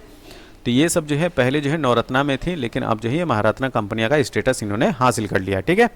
ग्रामीण विद्युतीकरण निगम लिमिटेड, ठीक, रूरल इलेक्ट्रिफिकेशन कॉर्पोरेशन, ये जो है 1969 की है, ठीक है, और इसका हेडक्वार्टर है नई दिल्ली। अब हम बात करेंगे कि प्रमुख औद्योगिक वित्त संस्थान और उनके स्थापना वर्ष, ठीक है। ये भी जो है मैचिंग के जो प्रश्न होते हैं एग्जाम में वो उसमें पूछा जाता है। तो भारतीय औद्योगिक वित्त निगम लिमिटेड आईएफसीआई 1948 में इसको स्थापित किया गया। भारतीय औद्योगिक साख एवं निवेश निगम लिमिटेड आईसीआईसीआई 1955 की है। IDBI industrial development bank of India 1964 में इसकी स्थापना की गई थी। यूटीआई भारतीय इकाई प्रन्यास यूनियन ट्रस्ट ऑफ इंडिया 1964 में इसकी स्थापना की गई। भारतीय औद्योगिक निवेश बैंक आईआईबीआई 1971 में इसकी स्थापना की गई। एनएचबी नेशनल हाउसिंग बैंक 1988 में स्थापित किया गया। भारतीय लघु उद्योग विकास निगम मतलब कि सिडबी, इसकी स्थापना होती है 1990 में और सिडबी का मुख्यालय कहाँ पे, लखनऊ में, ध्यान रखिएगा। अब जो इंडियन इकोनॉमी से संबंधित जो महत्वपूर्ण जो फैक्ट्स हैं उनको एक नज़र में देखते हैं, ठीक है। विदेशी मुद्रा विनिमय अधिनियम फेरा, यह 1973 का है, ठीक है। तो फेरा फेमा इसमें जो है काफ़ी हाईलाइट रहता है, तो इसको जरूर ध्यान से जो है इसको जो ध्यान में रखिए, ठीक है। तो 1973 का ये जो एक्ट है विदेश मुद्रा विनिमय अधिनियम, इसको 1 जनवरी 1974 को लागू किया गया था। कब? 1 जनवरी 1974 को जो है इम्प्लीमेंट किया गया था। और विदेशी मुद्रा प्रबंधन अधिनियम फेमा जो है 1999 का है, लेकिन 1 जून 2000 से ये इसको लागू किया गया। भारत में विशेष आर्थिक क्षेत्र SEZ की अगर हम बात करें, स्पेशल इकोनॉमिक जोन नीति, तो पहली बार 1 अप्रैल 2000 को लागू हुई, ये अक्सर पूछा गया है, ठीक है। सेज भारत में एशिया का पहला निर्यात प्रसंस्करण जोन EPZ, तो एक्सपोर्ट प्रोसेसिंग जोन को 1965 में गुजरात के कांडला में स्थापित किया गया था। तो 1965 को याद रखिएगा, गुजरात के कांडला में इसको स्थापित किया गया था और भारत में एशिया का पहला एक्सपोर्ट प्रोसेसिंग जोन था, पहला निर्यात प्रसंस्करण क्षेत्र था। औद्योगिक नीति 1991 द्वारा भारत सरकार ने 24 जुलाई 1991 को नई आर्थिक नीति की घोषणा की और इसके द्वारा देश में उदारीकरण, निजीकरण और वैश्वीकरण LPG का कॉन्सेप्ट इंट्रोड्यूस हुआ, ठीक है। तो लिबरलाइजेशन, प्राइवेटाइजेशन और ग्लोबलाइजेशन का कॉन्सेप्ट औद्योगिक जो नई औद्योगिक नीति 1991 उसके तहत जो है 24 जुलाई 1991 के तहत आती है। रंगराजन समिति की सिफारिश के आधार पर 2016-17 के बजट से योजनागत व गैर योजनागत व्यय के वर्गीकरण को समाप्त कर दिया गया। तो अगर आपसे पूछा जाए कि प्लान्ड एक्सपेंडिचर और नॉन प्लान्ड एक्सपेंडिचर का जो क्लासिफिकेशन हुआ करता था बजट में, उसको जो है किस वर्ष से समाप्त कर दिया गया, तो यह वर्ष है 2016-17 और इसकी सिफारिश किस समिति ने की थी, तो रंगराजन समिति ने। तो रंगराजन समिति की सिफारिश के आधार पर वर्ष 2016-17 के बजट से योजनागत और गैर योजनागत व्यय के वर्गीकरण को समाप्त कर दिया गया है। अब हम बात करेंगे जीएसटी के बारे में, बहुत ही हाईलाइट रहता है जीएसटी। तो इसका फुल फॉर्म है वस्तु एवं सेवा कर, मतलब गुड्स एंड सर्विस टैक्स। यह एक इनडायरेक्ट टैक्स है, ठीक, यह एक अप्रत्यक्ष कर है। कब लागू किया गया, तो 101वें संविधान संशोधन अधिनियम 2016 के द्वारा 1 जुलाई 2017 को लागू किया गया, ठीक है। कब? 1 जुलाई 2017 को। और इसी वजह से 1 जुलाई को जीएसटी डे के रूप में मनाया जाता है, goods and service tax day. तो अगर आपसे पूछा जाए कि जीएसटी डे कब मनाते हैं तो 1 जुलाई को। क्यों मनाते हैं? क्योंकि 1 जुलाई 2017 को जीएसटी लागू हुआ था। इसका उद्देश्य क्या था? तो एक देश एक कर प्रणाली लागू करना। तो वन नेशन वन टैक्स का कॉन्सेप्ट जीएसटी के तहत लाया गया था। जीएसटी में जो शामिल जो अप्रत्यक्ष कर हैं, इनडायरेक्ट टैक्स हैं, वो कौन कौन से हैं? तो एक तरफ जो है राज्य सरकार के कर हैं और दूसरी तरफ जो है केंद्र सरकार के कर हैं। तो राज्य वैट, मनोरंजन कर, प्रवेश कर, विलासिता कर, लॉटरी सट्टेबाजी जुए पर कर, वस्तुएं एवं सेवाओं की आपूर्ति पर और राज्य का उपकर एवं अधिभार, विज्ञापन पर कर और क्रय कर। ठीक, ये राज्य सरकार के कर हैं। केंद्र सरकार के कर में केंद्रीय उत्पाद शुल्क, अतिरिक्त उत्पाद शुल्क, सेवा कर, सीमा शुल्क, वस्तुओं एवं सेवाओं की आपूर्ति पर उपकर और अधिभार। ठीक है, ये केंद्र सरकार के जो कर हैं जिनको जीएसटी में शामिल किया गया है। जीएसटी परिषद की हम बात करेंगे। ठीक है, तो जीएसटी परिषद जो है आज की डेट में क्या है? कॉन्स्टिट्यूशनल बॉडी है। क्यों? क्योंकि जो 101 कॉन्स्टिट्यूशनल अमेंडमेंट था उसके तरह जीएसटी काउंसिल बनाई गई थी और उसमें एक नया अनुच्छेद जोड़ा गया था। कौन सा अनुच्छेद? अनुच्छेद 279 279A को। ठीक, अब हम बात करेंगे कि जो जीएसटी काउंसिल है उसके अध्यक्ष कौन होते हैं? तो केंद्रीय वित्त मंत्री होते हैं। ठीक है, उपाध्यक्ष कौन होते हैं? राज्य सरकार के वित्त मंत्रियों के बीच से ही निर्वाचित किया जाता है। किसको? उपाध्यक्ष को। सदस्यों की अगर बात करें, जीएसटी काउंसिल में कौन कौन सदस्य होते हैं? ठीक है, तो सदस्यों के रूप में अगर हम बात करें तो सदस्य में केंद्रीय राज्य वित्त मंत्री तथा सभी राज्यों के वित्त मंत्री होते हैं। ठीक, कोरम की अगर बात किया जाए जीएसटी काउंसिल में, कोरम तो सदस्य कुल सदस्यों का जो है 50% लोगों का उपस्थित होना जरूरी होता है। ठीक है, वोटिंग पावर की बात करें तो केंद्र सरकार के पास 1/3 और राज्य सरकार के पास जो है 2/3 वोटिंग पावर होती है। ठीक है, और निर्णय जो है कैसे पास होता है? तो निर्णय पास होता है 3/4 बहुमत से। तो जो जीएसटी काउंसिल है उसमें अगर कोई प्रस्ताव आता है तो उसमें 3/4 बहुमत से ही वह प्रस्ताव जो है वो पारित होगा। अब जीएसटी की जो वर्तमान जो दरें हैं, जो प्रचलित दरें हैं उनको देख लेते हैं। ठीक, 5%, 12%, 18% और 28% ये जो है टैक्स स्लैब बनाए हुए हैं। ठीक, मुख्य तौर पे वैट का जो है संक्षिप्त परिचय देख लेते हैं। तो पूरा नाम होता है वैल्यू एडेड टैक्स। क्या? मूल्यवर्धित कर। मूल्यवर्धित कर। ठीक, अब ये जो है चलैया समिति, मतलब 1991 की जो चलैया समिति थी उसके सिफारिश के द्वारा वैट को लागू किया गया था और इसकी शुभारंभ डेट थी 1 अप्रैल 2005 को। क्या? 1 अप्रैल 2005 को। और इस वैट को सबसे पहले लागू करने वाला जो राज्य था वो था हरियाणा। ठीक, 1 अप्रैल 2003 को। ठीक, कब? 1 अप्रैल 2003 को लागू हो गया था सबसे पहले हरियाणा में। ठीक, अब वैट के अंतर्गत जो कर के प्रकार हैं वो कैसे होंगे? डायरेक्ट होंगे कि इनडायरेक्ट कर होंगे? तो देखिए ध्यान रखिएगा, अप्रत्यक्ष करों को जो है शामिल किया जाता है। और लागू करने वाला अगर अंतिम राज्य पूछा जाए तो ये है उत्तर प्रदेश। बहुत ही इंपॉर्टेंट है। तो वैट जो है उत्तर प्रदेश में सबसे बाद में लागू होता है। कब? 1 जनवरी 2008 को। ठीक, और सबसे पहला राज्य जिसने वैट को लागू किया था तो वो था हरियाणा, 1 अप्रैल 2003 को। अब हम जानेंगे आरबीआई की साख नियंत्रण की विधियां कौन कौन सी है। ठीक है, तो आरबीआई की साख नियंत्रण की विधियों से मतलब है कि क्रेडिट कंट्रोल कैसे करता है। और क्रेडिट कंट्रोल को आम बोलचाल की भाषा में अगर हम समझने की कोशिश करें तो क्या है कि मार्केट में, मतलब कि ओपन मार्केट में कितना पैसा होना चाहिए, कितना नहीं होना चाहिए, इस सब का जो नियंत्रण है वो आरबीआई के हाथों में। जैसे कि पैसे, मतलब कि लिक्विडिटी का फ्लो अगर ज़्यादा हो जाए मार्केट में तो उस लिक्विडिटी को कम करने के लिए कुछ आरबीआई के पास कंट्रोल्स मेजर्स हैं। ठीक है, तो लिक्विडिटी मतलब कि पैसा जो है मार्केट में पब्लिक के पास कम रखना है, ज़्यादा रखना है, यह सारा जो है वो आरबीआई के हाथों में है और इसी को बोलते हैं आरबीआई की साख नियंत्रण की विधि। ठीक है, तो अब इन विधियों में वह कौन कौन से इंस्ट्रूमेंट हैं, वह कौन कौन से हथियार है जो आरबीआई अपनाता है। तो इसमें बैंक दर है, रेपो रेट है मतलब कि रेपो दर, रिवर्स रेपो दर मतलब कि रिवर्स रेपो रेट, नकद आरक्षी अनुपात मतलब कि कैश रिजर्व रेशियो, और एसएलआर वैधानिक तरलता अनुपात। तो ये क्रेडिट कंट्रोल की कुछ प्रमुख विधियां हैं। अब इन विधियों को हम एक एक करके जानेंगे, ठीक है। तो पहले हम लोग जानेंगे कि बैंक दर मतलब कि बैंक रेट क्या होता है, ठीक। तो बैंक दर है क्या? यह वह ब्याज दर है जिस पर आरबीआई अन्य बैंकों को दीर्घकालीन, यहाँ पे ये जो टर्म है दीर्घकालीन ऋण, इसको याद रखना है, ठीक है। तो एक लंबे टर्म के लिए जब आरबीआई शेड्यूल कमर्शियल बैंक है या पब्लिक सेक्टर के बैंक हैं, प्राइवेट सेक्टर के भी बैंक आ सकते हैं, अगर वो शेड्यूल कमर्शियल बैंक हैं, तो जिस रेट पे आरबीआई दीर्घकालीन ऋण देता है उन बैंकों को, उसी दर को हम ब्याज दर बोलते हैं, आम एक सिंपल टर्म है, ठीक है। अब हम बात करेंगे कि रेपो रेट क्या होता है, रेपो दर क्या होता है।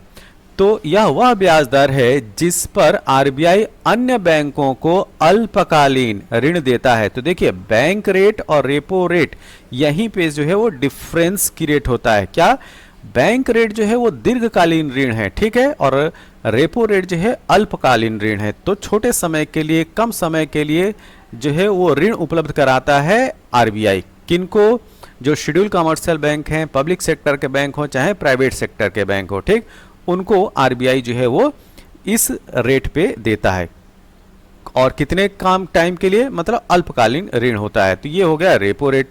अब रिवर्स रेपो रेट की बात करें, यह वह ब्याज दर है जिस पर आरबीआई अन्य बैंकों से अल्पकालीन ऋण लेता है।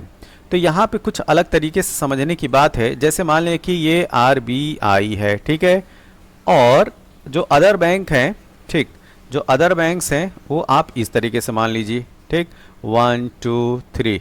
अब आरबीआई जिस रेट पे इन बैंकों को ऋण देता है अल्पकालीन, वो हो गया रेपो रेट। क्या हो गया? वो हो गया रेपो रेट। अब जो ये सब जो बैंक हैं, जिस अल्पकालीन टाइम के लिए, मतलब छोटे से टाइम के लिए आरबीआई के पास ऋण नहीं, मतलब पैसा रखते हैं, ठीक है, और उस पे आरबीआई जो इंटरेस्ट देता है, या ये कहा जाए ये जो बैंक वो जो इंटरेस्ट लेते हैं, ठीक, वह हो कहलाएगा रिवर्स रेपो रेट, ठीक। और एक चीज ध्यान रखिए, रेपो रेट हो चाहे रिवर्स रेपो रेट हो, दोनों का निर्धारण आरबीआई ही करती है, रिजर्व बैंक ऑफ इंडिया। और रिजर्व बैंक ऑफ इंडिया को क्या बोलते हैं? बैंकों का बैंक। तो जैसे आम जन लोग हैं वो क्या ऋण कहाँ से लेते हैं? जो बैंक हैं, जैसे state bank of India, bank of India हो गया, पंजाब नेशनल बैंक हो गया, इलाहाबाद बैंक हो गया, ठीक। लेकिन अब इन बैंकों को अगर ऋण लेना हो तो किससे लेंगे? रिजर्व बैंक ऑफ इंडिया से लेंगे। और आम जो पब्लिक होती है वह डायरेक्ट आरबीआई से ऋण नहीं ले सकती है, या डायरेक्ट आरबीआई जो है आम पब्लिक को ऋण नहीं देता है, कर्ज नहीं देता है। ये चीज़ भी ध्यान रखिएगा। नगद आरक्षी अनुपात जो कैश रिजर्व रेशियो है, ये क्या है इसको देखते हैं। देखो, बैंकों को अपने कुल जमा का एक निश्चित भाग जो है आरबीआई के पास नकद रखना पड़ता है, और इसे ही सीआरआर कहते हैं, कैश रिजर्व रेशियो कहते हैं, ठीक है। तो जो भी ये सब जो कॉमर्शियल बैंक हैं, ये क्या करते हैं कि कुछ अपने रिजर्व का कुछ पोर्शन जो है वो आरबीआई के पास रखते हैं। अब ये कितना परसेंट इनको जो है आरबीआई के पास रखना होगा, इसका भी निर्धारण जो है वो आरबीआई ही करता है।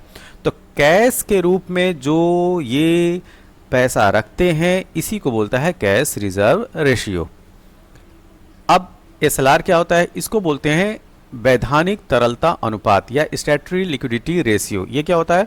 बैंकों को अपने जमा का एक निश्चित भाग अपने पास सदैव जमा कोष के रूप में रखना पड़ता है, इसे ही एसएलआर कहते हैं।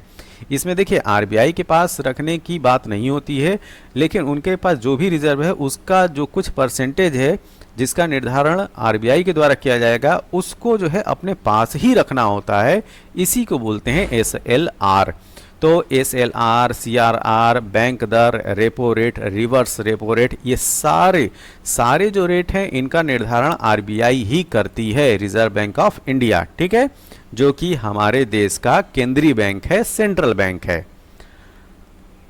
अब चूंकि जब बात ये होगी कि मार्केट में लिक्विडिटी को ज़्यादा करना है तो इन रेट को क्या कर देंगे? इन रेट को कम कर देंगे, जिससे बैंकों के पास ज़्यादा पैसा होगा। बैंकों के पास जब ज़्यादा पैसा होगा तो पब्लिक को जो है ज़्यादा से ज़्यादा वो ऋण देने की कोशिश करेंगे, कम रेट पे देने की कोशिश करेंगे, तो लोगों के पास पैसा क्या होगा, ज़्यादा पहुंचेगा।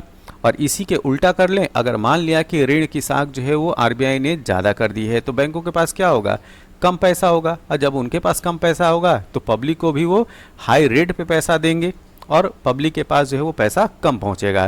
तो इस तरीके से आरबीआई जो है साख नियंत्रण करने का काम करता है, या ये कहा जाए कि क्रेडिट कंट्रोल करने का काम करता है।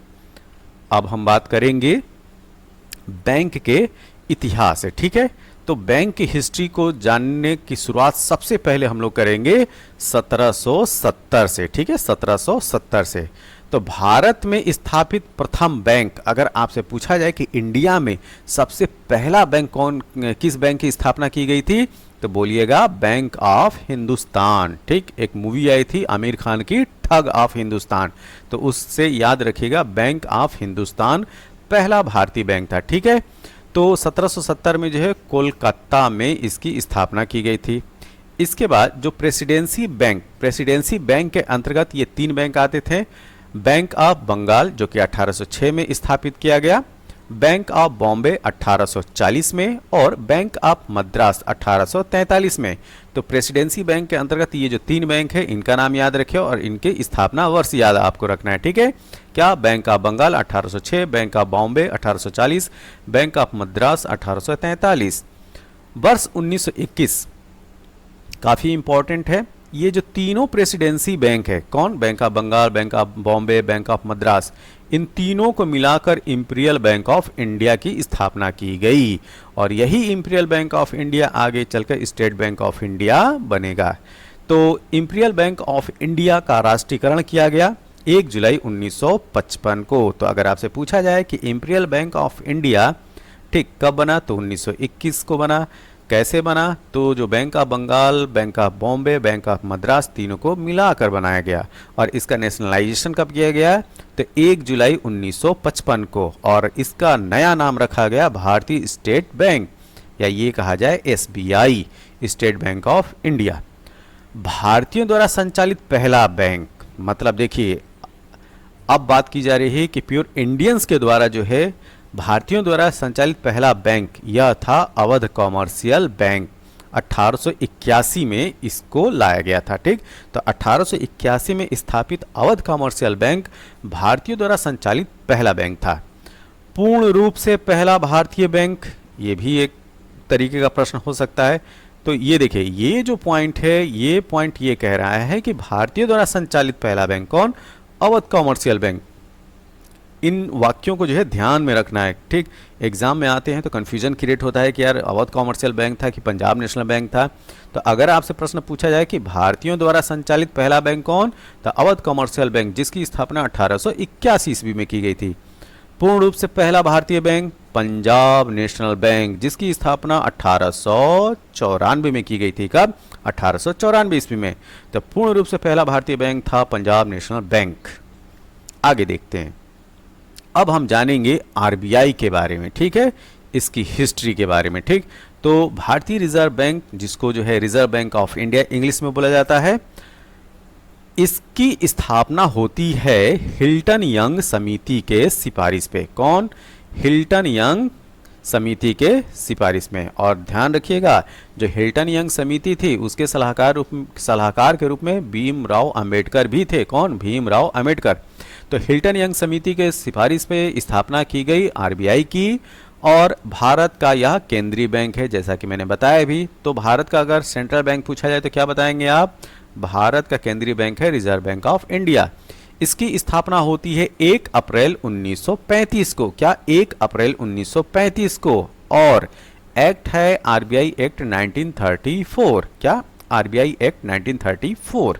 जैसे अभी मैंने बोला कि जो शेड्यूल कॉमर्शियल बैंक है, ये मेरे मुंह से निकला था शेड्यूल कॉमर्शियल बैंक, तो आखिर इसका मतलब क्या होता है। देखिए, आरबीआई के एक्ट 1934 के शेड्यूल, ठीक है, शेड्यूल या अनुसूची, ठीक है, शेड्यूल सेकेंड में जो लिस्टेड हैं बैंक, उनको बोलते हैं शेड्यूल कॉमर्शियल बैंक। अब आरबीआई का मुख्यालय मुंबई में है। इसका नेशनलाइजेशन कब किया गया था, 1 जनवरी 1949 को। तो आरबीआई का नेशनलाइजेशन किया जाता है 1 जनवरी 1949 को। म्यांमार के केंद्रीय बैंक के रूप में कार्य किया कब? मार्च 1947 तक। तो म्यांमार का भी केंद्रीय बैंक के रूप में जो कार्य करता है आरबीआई, वो मार्च 1947 तक करता है। पाकिस्तान के केंद्रीय बैंक के रूप में कार्य किया 30 जून 1948 तक। ये बहुत इंपॉर्टेंट है, ठीक। ये हमारा ऐसा केंद्रीय बैंक था जिसने म्यांमार के लिए केंद्रीय बैंक के रूप में कार्य किया मार्च 1947 तक, और पाकिस्तान के केंद्रीय बैंक के रूप में काम किया 30 जून 1948 तक। मतलब कि आज़ादी के बाद भी, मतलब ये कहा जाए कि पार्टीशन के बाद भारत और पाकिस्तान का पार्टीशन हो गया था 14 अगस्त 15 अगस्त को, ठीक है। तो 14 अगस्त 1947 को पाकिस्तान बन गया और 15 अगस्त 1947 को भारत। लेकिन रिजर्व बैंक ऑफ इंडिया जो है केंद्रीय बैंक के रूप में कार्य करता रहा पाकिस्तान के लिए। कब तक? 30 जून 1948 तक। ये डेट भी याद रखनी है। आरबीआई के प्रथम गवर्नर कौन? Osborne Smith. ओसबोर्न स्मिथ, ये प्रश्न पूछा जाता है।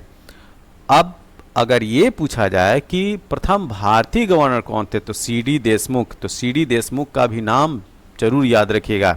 अगर प्रथम गवर्नर पूछा जाए तो ओसबोर्न स्मिथ, और प्रथम भारतीय गवर्नर पूछा जाए तो सीडी देशमुख। अब चलते हैं आगे। इसमें बात करेंगे हम लोग बैंकों का राष्ट्रीयकरण, ठीक। तो नेशनलाइजेशन ऑफ बैंक। एक्चुअली में नेशनलाइजेशन ऑफ बैंक इसलिए किया गया, बैंकों का राष्ट्रीयकरण इसलिए किया गया है जिससे कि बैंकिंग फैसिलिटी जो है आम जन लोगों में भी पहुंचे। मतलब कि फाइनेंशियल इंक्लूजन के लिए, तो छोटे से छोटा तबका भी जो है वो बैंकिंग सेक्टर का फायदा उठा सके, इस वजह से बैंकों का नेशनलाइजेशन किया गया, ठीक है। और बैंकों का राष्ट्रीयकरण जब किया गया तो उस समय भारत की प्रधानमंत्री थी इंदिरा गांधी। तो इंदिरा गांधी के कार्यकाल में बैंकों का नेशनलाइजेशन किया गया। पहली बार 19 जुलाई 1969 को 14 बड़े बैंकों का नेशनलाइजेशन किया गया, राष्ट्रीयकरण किया गया। ये डेट एकदम आपको रट जाना है, एग्जाम में एकदम घूमता रहता है ये डेट। तो पहली बार 19 जुलाई 1969 को 14 जो बड़े बैंक थे उनका नेशनलाइजेशन किया, और दूसरी बार 15 अप्रैल 1980 को, इसको भी याद रखना है, 15 अप्रैल 1980 को जो 6 अन्य बड़े बैंक थे उनका नेशनलाइजेशन किया गया। अब हम बात करेंगे बंधन बैंक के बारे में, ठीक है। तो बंधन बैंक की स्थापना 2001 में होती है। इसका हेडक्वार्टर कोलकाता में है। क्या? कोलकाता में। इसी क्रम में हम लोग बात करेंगे भारतीय महिला बैंक के बारे में, ठीक। तो भारतीय महिला बैंक की स्थापना होती है 19 नवंबर 2013 को। इसका हेडक्वार्टर नई दिल्ली में है, और इसका विलय कर दिया गया एसबीआई में 1 अप्रैल 2017 को। कब? 1 अप्रैल 2017 को भारतीय महिला बैंक का विलय कर दिया गया। किसमें? स्टेट बैंक ऑफ इंडिया में। अब हम बात करेंगे कि भारत में जो प्रमुख बैंक हैं, ठीक, वो और उनका स्थापना। तो एक सरसरी निगाह से इस लिस्ट को देख लेते हैं। तो रिजर्व बैंक ऑफ इंडिया हम लोग देख भी चुके हैं, 1 अप्रैल 1935 की स्थापना होती है। स्टेट बैंक ऑफ इंडिया 1 जुलाई 1955 को। यह स्टेट बैंक ऑफ इंडिया वही है जो इंपीरियल बैंक ऑफ इंडिया है, जिसका नेशनलाइजेशन किया जाता है 1 जुलाई 1955 को, और नाम रख दिया जाता है स्टेट बैंक ऑफ इंडिया। और इंपीरियल बैंक ऑफ इंडिया जो है वो किसको किसको मिला के बना हुआ है? फिर से रिवाइज कीजिए। वो बनता है bank of Bengal, bank of Bombay, bank of Madras, इन तीनों को मिला के, ठीक है। पीएनबी पंजाब नेशनल बैंक 1894 में इसकी स्थापना होती है। बैंक ऑफ बड़ौदा 20 जुलाई 1908 को इसकी स्थापना होती है। इंडियन बैंक, इसकी स्थापना 1907 में होती है। यूको बैंक 1943 में इसकी स्थापना होती है। यूनियन बैंक ऑफ इंडिया 1919 में। नाबार्ड, ठीक है। तो राष्ट्रीय कृषि एवं ग्रामीण विकास बैंक, नाबार्ड का फुल फॉर्म भी पूछा जाता है, ठीक है। तो इसका क्या फुल फॉर्म है? राष्ट्रीय कृषि एवं ग्रामीण विकास बैंक। तो इसकी स्थापना होती है 12 जुलाई 1982 को। आप पेपर उठा के देख लीजिए, नाबार्ड जो है इसकी स्थापना वर्ष और डेट के साथ अक्सर पूछा गया है। तो नाबार्ड की स्थापना होती है 12 जुलाई 1982 को। आरआरबी की बात करें अगर हम लोग, तो क्षेत्रीय ग्रामीण बैंक हिंदी में बोलते हैं और रूरल रीजनल बैंक इंग्लिश में बोलते हैं। तो रूरल रीजनल बैंक की स्थापना होती है 2 अक्टूबर 1975 को, 1975 को, ठीक, गांधी जयंती के दिन 2 अक्टूबर 1975। अगर आपसे पूछा जाए कि आरआरबी एक्ट कब का है, तो वो है 1976 का। ये थोड़ा ध्यान में रखिएगा। आयात निर्यात बैंक, जिसको एग्जिम बैंक बोलते हैं, इंपोर्ट एक्सपोर्ट बैंक, ठीक, यह 1982 में इसकी स्थापना की जाती है। नेशनल हाउसिंग बैंक, राष्ट्रीय आवास बैंक, 9 जुलाई 1988 में इसकी स्थापना की जाती है। Industrial credit and investment corporation of India, ICICI, ठीक, 1994 में इसकी स्थापना की जाती है। Housing development finance corporation, SDFC का फुल फॉर्म भी ध्यान में रखिएगा, हाउसिंग डेवलपमेंट फाइनेंस कॉरपोरेशन, इसकी स्थापना 1994 में की जाती है। एक्सिस बैंक 1993 का है, ठीक है, 1993 का। अब हम बात करेंगे, ये वेरी इंपॉर्टेंट में इसको रखिए, ठीक, ये टॉपिक जो है वो वेरी इंपॉर्टेंट में रखना है। राजकोषीय नीति, ठीक, जो फिस्कल पॉलिसी है वह क्या होती है और इसके अंतर्गत आता क्या क्या है, ठीक। तो जो भारत सरकार, ठीक, भारत सरकार के द्वारा जो भी नीति बनाई जाती है फाइनेंस से रिलेटेड, ठीक है, कि कितना पैसा आया गया, कितना घाटा हुआ, कितना इंटरेस्ट देना है, ये सब जो बातें की जाती हैं वो फिस्कल पॉलिसी के अंतर्गत आती हैं। किसके अंतर्गत आती हैं? फिस्कल पॉलिसी या राजकोषीय नीति के अंतर्गत आती हैं, ठीक है। इसके जो प्रमुख कंपोनेंट हैं, राजकोषीय घाटा, प्राथमिक घाटा, राजस्व घाटा, प्रभावी राजस्व घाटा और बजटीय घाटा। अब ये सब क्या होते हैं इनको जानते हैं, ठीक है। जो राजकोषीय घाटा होता है इसको बोलते हैं फिस्कल डेफिसिट। क्या बोलते हैं? Fiscal deficit. तो यह क्या होता है? जो कुल राजस्व प्राप्तियां हैं प्लस कुल गैर ऋण पूंजीगत प्राप्तियां हैं, इनमें से जब हम कुल व्यय को निकाल देते हैं तो वह कहलाता है राजकोषीय घाटा, फिस्कल डेफिसिट। तो कुल राजस्व प्राप्तियों से क्या मतलब है? कितना रेवेन्यू प्राप्त हुआ प्लस जो नॉन डेप्ट कैपिटल है उनको मिला लिया और पूरे व्यय को जो है वो निकाल दिया है, तो उसमें जो आता है, ठीक, वह राजकोषीय घाटा कहलाता है। प्राइमरी डेफिसिट क्या होता है? तो प्राइमरी डेफिसिट, जिसको प्राथमिक घाटा बोलते हैं, जब राजकोषीय घाटा मतलब कि फिस्कल डेफिसिट में से इंटरेस्ट ऑफ पेमेंट हटा देते हैं तो वह प्राथमिक घाटा कहलाता है। अब यहाँ पे बात आती है कि जो ब्याज अदायगी है या जो इंटरेस्ट ऑफ पेमेंट है ये क्या होता है?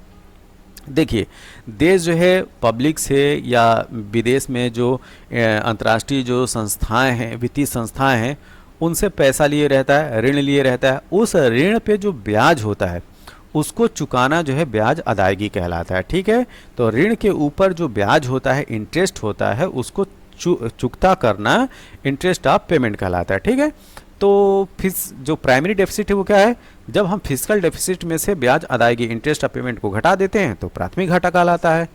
अब हम बात करेंगे राजस्व घाटा क्या होता है। तो कुल राजस्व व्यय में से जब कुल राजस्व आय को घटा दीजिए तो वो जो है राजस्व घाटा कहलाएगा, मतलब कि रिवेन्यू डेफिसिट।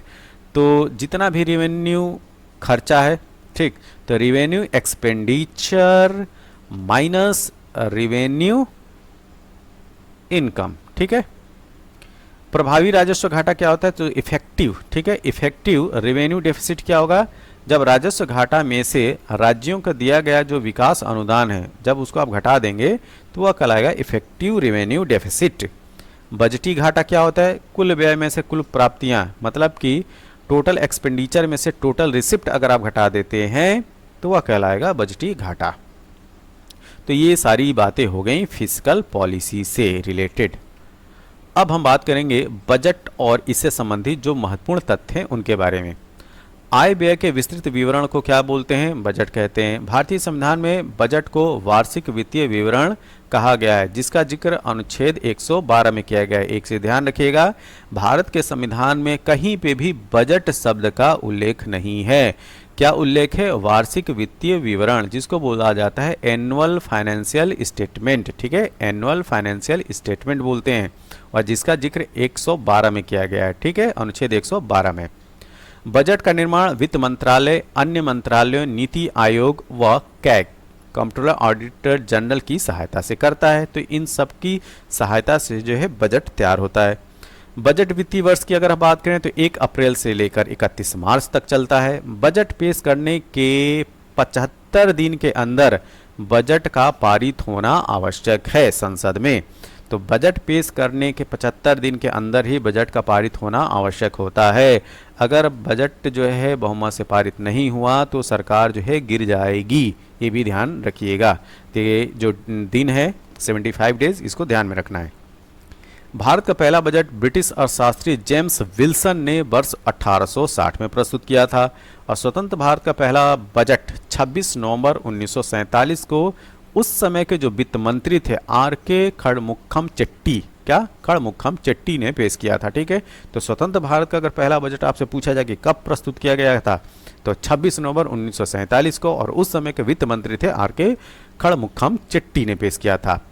अब तक 10 बार बजट पेश करने वाले मोरारजी देसाई थे। ठीक, तो सबसे ज़्यादा बार बजट पेश करने वाले शख्स का नाम है मोरारजी देसाई, जिन्होंने 10 बार बजट पेश किया है। एकवर्थ समिति के सिफारिश के आधार पर 1924 में, ठीक है, 1924 से आम बजट और रेल बजट अलग अलग पेश करने की परंपरा शुरू हुई थी, लेकिन 1 फरवरी 2017 से रेल बजट को आम बजट के साथ फिर से जो है एक साथ पेश किया जाने लगा। तो मतलब जो एकवर्थ कमेटी थी उसकी सिफारिश पे 1924 से है जो जनरल बजट है, आम बजट है, उसको और रेल बजट को अलग अलग पेश करना प्रारंभ कर दिए, लेकिन 1 फरवरी 2017 से रेल बजट और आम बजट जो है एक साथ पेश किया जाने लगा। ठीक है, मुद्रास्फीति, अब हम बात करेंगे कि इन्फ्लेशन क्या होता है। ठीक है, अब स्टार्ट होगा कि इन्फ्लेशन क्या होता है, इन्फ्लेशन के प्रकार क्या होते हैं, कैसे मापा जाता है, ये सारी बातें होंगी। तो ये भी जो है आप इसको जो है वेरी इंपॉर्टेंट में रखिए इस टॉपिक को। यहाँ से जो है यूपीएससी हो गया, पीएससी होगा, यहाँ प्रश्न आते ही आते हैं और बैंकिंग का बहुत ही फेवरेट टॉपिक है इन्फ्लेशन। तो वस्तुओं एवं सेवाओं की कीमतों में निरंतर होने वाली वृद्धि को मुद्रास्फीति कहते हैं। तो इन्फ्लेशन क्या है, वस्तुओं और सेवाओं मतलब कि गुड्स एंड सर्विसेज में कि जो कीमतें जो है वो बढ़ती लगती हैं, मतलब लगातार जो बढ़ रही हैं, उसी को इन्फ्लेशन कहा जाता है। ठीक है, मुद्रास्फीति की स्थिति में वस्तुओं एवं सेवाओं की कीमत बढ़ती है और मुद्रा का मूल्य कम हो जाता है। ठीक है, तो इन्फ्लेशन में चीज़ें जो है महंगी हो जाती हैं। अगर वस्तुएं या सेवाएं जो है महंगी हैं, इसका मतलब कि आपके रुपए की जो कीमत है वो क्या है, कम है। जैसे मान लीजिए कि कोई पेन जो है वो 10 रुपये में मिलती थी, लेकिन महंगाई की वजह से वही पेन जो है वो 15 रुपये में, मतलब कि आपके जो रुपए की कीमत है क्या है, वो गिर गई। जो सामान 10 रुपये मिलना था आपको अब 15 रुपया देना पड़ रहा है। तो इस चीज़ को याद रखिए, यह कंडीशन होती है इन्फ्लेशन में। मुद्रास्फीति के मापने का आधार, ठीक है, तो जो इन्फ्लेशन है उसको कैसे मापा जाता है भारत में उसको देखते हैं। तो होलसेल प्राइस इंडेक्स है और कंज्यूमर प्राइस इंडेक्स है। ठीक, थोक मूल्य सूचकांक और उपभोक्ता मूल्य सूचकांक। अब ये एक्चुअली में होते क्या हैं इनको जानेंगे। सबसे पहले हम लोग जानेंगे कि थोक मूल्य सूचकांक या होलसेल प्राइस इंडेक्स क्या होता है। देखिए, यह सूचकांक जो है वाणिज्य एवं उद्योग मंत्रालय के उद्योग एवं आंतरिक व्यापार प्रोत्साहन विभाग DPIIT के आर्थिक सलाहकार कार्यालय द्वारा जारी किया जाता है। जो ये लाइन अभी आप लोगों ने पढ़ा, आप उठा के पेपर देख लीजिए यूपीपीएससी प्री का। ठीक है, यूपीपीएससी प्री का 2022 का पेपर, उसमें यही प्रश्न पूछा गया था कि होलसेल प्राइस इंडेक्स, ठीक, होलसेल प्राइस इंडेक्स जो है वह कौन जो है वो जारी करता है। तो यहाँ पे याद रखना है आपको वाणिज्य एवं उद्योग मंत्रालय। ठीक है, वाणिज्य एवं उद्योग मंत्रालय। और विभाग पूछा जाए तो क्या बताएंगे आप, DPIIT, मतलब कि उद्योग एवं आंतरिक व्यापार प्रोत्साहन विभाग, ठीक, के आर्थिक सलाहकार कार्यालय द्वारा जारी किया जाता है। वर्तमान में मतलब कि 2017 से ही इस सूचकांक की गणना के लिए जो आधार वर्ष माना गया है 2011-12। तो जो इस तरह के जो इन्फ्लेशन मापने वाले जो इंडिकेटर हैं, सूचकांक हैं, उनके लिए एक बेस ईयर फिक्स किया जाता है। तो WPI के लिए जो बेस ईयर निर्धारित किया गया है 2011-12 को जो है आधार वर्ष बनाया गया है। और इसमें जो है 697 टोटल वस्तुएं हैं और इनकी कीमतों को शामिल किया गया है, जिसमें जो प्राइमरी आर्टिकल्स हैं, ठीक, इसमें जो वस्तुएं आर्टिकल्स कहलाती हैं। ठीक है, तो जो प्राथमिक वस्तुएं हैं उनकी संख्या 117, ईंधन और ऊर्जा 16 और विनिर्मित उत्पाद मतलब कि जो मैन्युफैक्चरिंग प्रोडक्ट है उनकी संख्या सबसे ज़्यादा है। कितना है, 564 इस तरह के आर्टिकल्स को शामिल किया गया है। तो अगर आपसे पूछा जाए कि प्राइमरी आर्टिकल्स में कितने हैं, 117 हैं, ईंधन और ऊर्जा 16 और विनिर्मित उत्पाद कितने हैं, 564, और सबसे ज़्यादा क्या है, मैन्युफैक्चरिंग प्रोडक्ट। टोटल कितनी वस्तुओं को शामिल किया गया है, 697। आगे हम लोग बात करेंगे कंज्यूमर प्राइस इंडेक्स के बारे में, उपभोक्ता मूल्य सूचकांक। देखिए, यह जो सूचकांक है सांख्यिकी एवं कार्यक्रम क्रियान्वयन मंत्रालय MOSPI, ठीक, Ministry of Statistical Programme Implementation, ठीक, इस मंत्रालय के द्वारा जो है वो जारी किया जाता है। CPI तो इसमें जो राष्ट्रीय सांख्यिकी कार्यालय है इसके द्वारा जारी किया जाता है। तो यह सूचकांक सांख्यिकी एवं कार्यक्रम क्रियान्वयन मंत्रालय MOSPI के राष्ट्रीय सांख्यिकी कार्यालय NSO द्वारा जारी किया जाता है और इसकी गणना वस्तुओं के खुदरा कीमतों के आधार पर की जाती है। जो होलसेल प्राइस इंडेक्स है, थोक मूल्य सूचकांक है, वो क्या है, वो जो है वो खुदरा कीमतों के आधार पर नहीं की जाती है, ठीक है, उसमें थोक आर्टिकल्स की बात की जाएगी। लेकिन जो CPI है, कंज्यूमर प्राइस इंडेक्स, इसकी गणना जो है वस्तुओं के खुदरा कीमतों के आधार पर की जाती है। इसमें वस्तुओं के साथ साथ मनोरंजन, स्वास्थ्य, परिवहन, संचार आदि सेवाओं को भी शामिल किया जाता है। इसकी गणना के लिए तीन अलग अलग, इनको भी याद रखना है, तीन अलग अलग सूचकांक बनाए गए हैं। कौन कौन? CPI-R, CPI-U, CPI-C।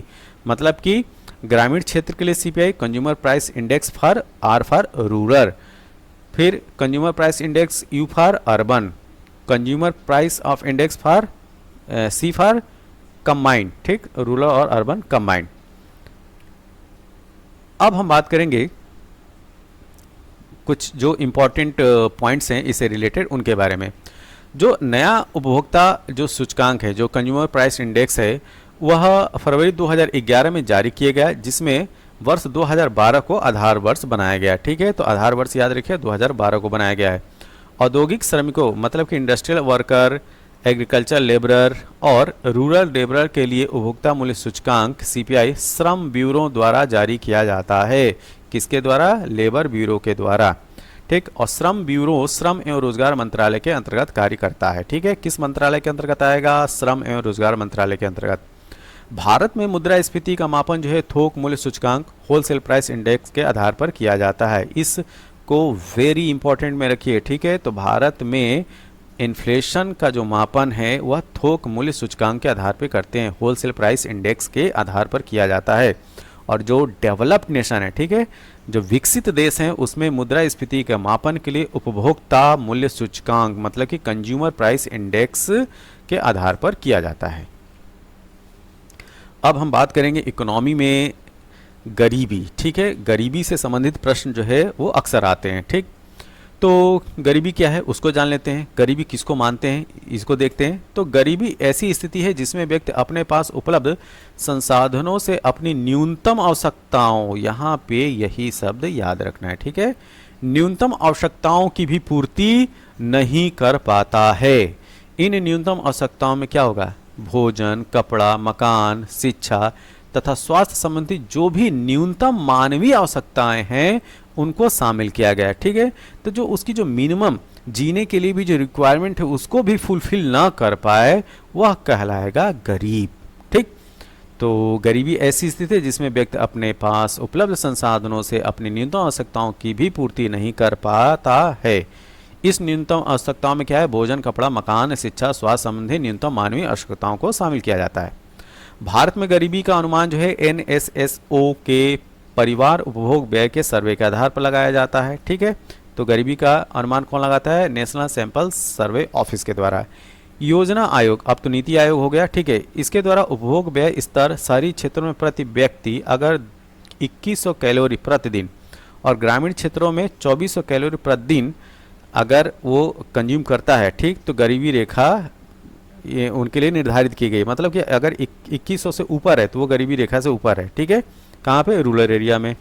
अगर अर्बन एरिया में। अगर ग्रामीण क्षेत्रों में है तो 2400 कैलोरी प्रतिदिन अगर लेता है तो वो गरीबी रेखा से ऊपर है, ठीक, बिलो पॉवर्टी लाइन से वो ऊपर है, ठीक। अब इससे संबंधित जो कुछ महत्वपूर्ण तथ्य हैं उनको देखते हैं। अलग समिति ने मात्र पोषक तत्वों की आवश्यकता के आधार पर गरीबी रेखा का निर्धारण किया है, ठीक है। क्या? पोषक तत्वों के आधार पे। ये प्रश्न भी जो है वो PSC में पूछा गया है, ठीक है। तो अलग समिति ने मात्र पोषक तत्वों की आवश्यकता के आधार पर गरीबी रेखा का निर्धारण किया है। नगरीय क्षेत्रों में BPL परिवारों की पहचान हेतु हासिम समिति, ये भी प्रश्न पूछा गया है। तो नगरीय क्षेत्रों में BPL परिवारों की पहचान हेतु हासिम समिति गठित की गई थी और इसने अपनी रिपोर्ट दिसंबर 2012 में प्रस्तुत की थी। सुरेश तेंदुलकर समिति 2004-5 में कॉन्स्टिट्यूट की थी और इसने न्यूनतम आवश्यकताओं की टोकरी पर विचार किया था। तो मिनिमम बास्केट का जो कॉन्सेप्ट दिया गया था वह सुरेश तेंदुलकर समिति के द्वारा दिया गया था 2004-5 में। तेंदुलकर समिति ने 2011-12 के अनुसार 2011-12 में भारत में गरीबी का स्तर जो बताया था 21.9% थी। ठीक है, कितनी गरीबी थी? 21.9%।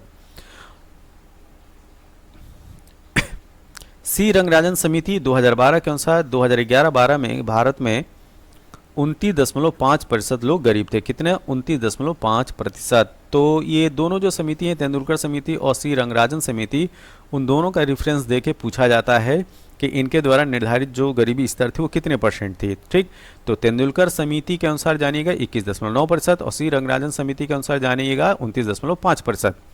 गरीबी की संस्कृति का विचार ऑस्कर लुईस द्वारा दिया गया था। ठीक है, तो गरीबी की संस्कृति का जो आइडिया है, जो कॉन्सेप्ट है, ऑस्कर लुईस का है। आय की विषमता का मापन लॉरेंस वक्र के द्वारा किया जाता है। तो लॉरेंस कर्व क्या बताता है? आय में डिस्पैरिटी, विषमता।